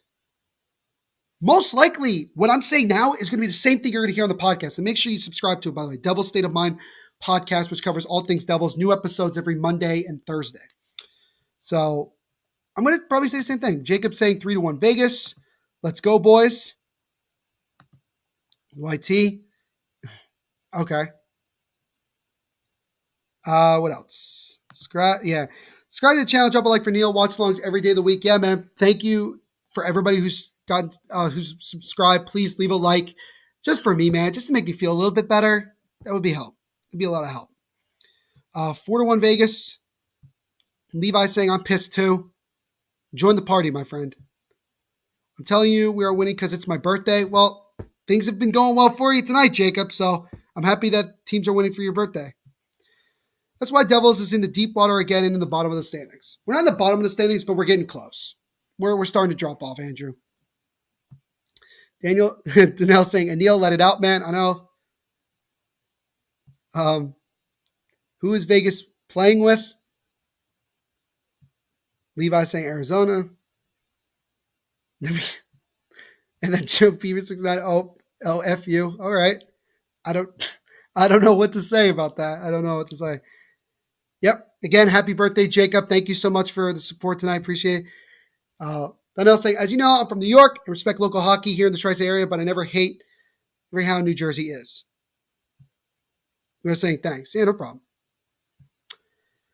I think with that being said, I'm going to wrap it up because we just passed the 3-hour mark and I'm pretty tired. My legs hurt.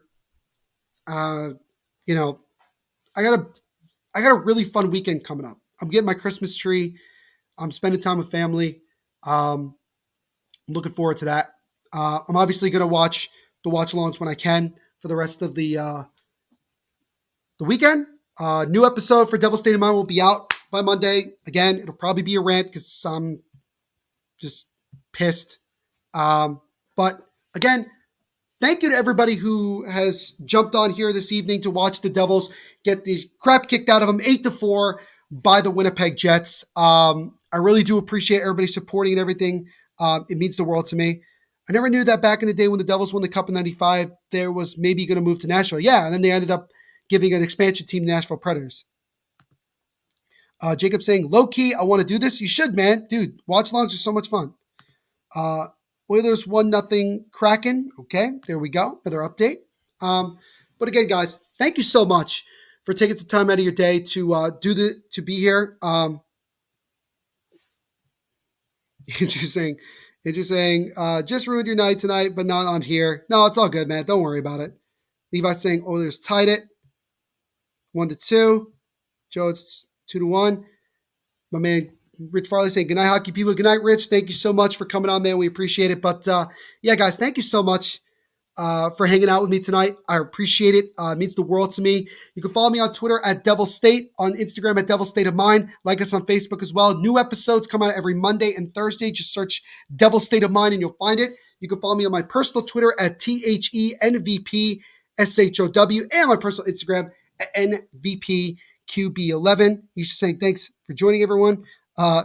Good night, cuties. Good night, Jacob. Happy birthday once again. Appreciate it, man. But yeah, also make sure to follow the Hockey Podcast Network at HockeyPodNet everywhere. Like and subscribe to the Hockey Podcast Network YouTube channel. We just reached over 500 subscribers during this live watch along. Let's try to get to 1,000. That's our next goal. But thank you guys so much. Joe Beaver 69 saying bye. Again, thank you so much. Everyone stay safe, and I will catch you all in the next live watch along. Have a good night. Be safe. Appreciate y'all.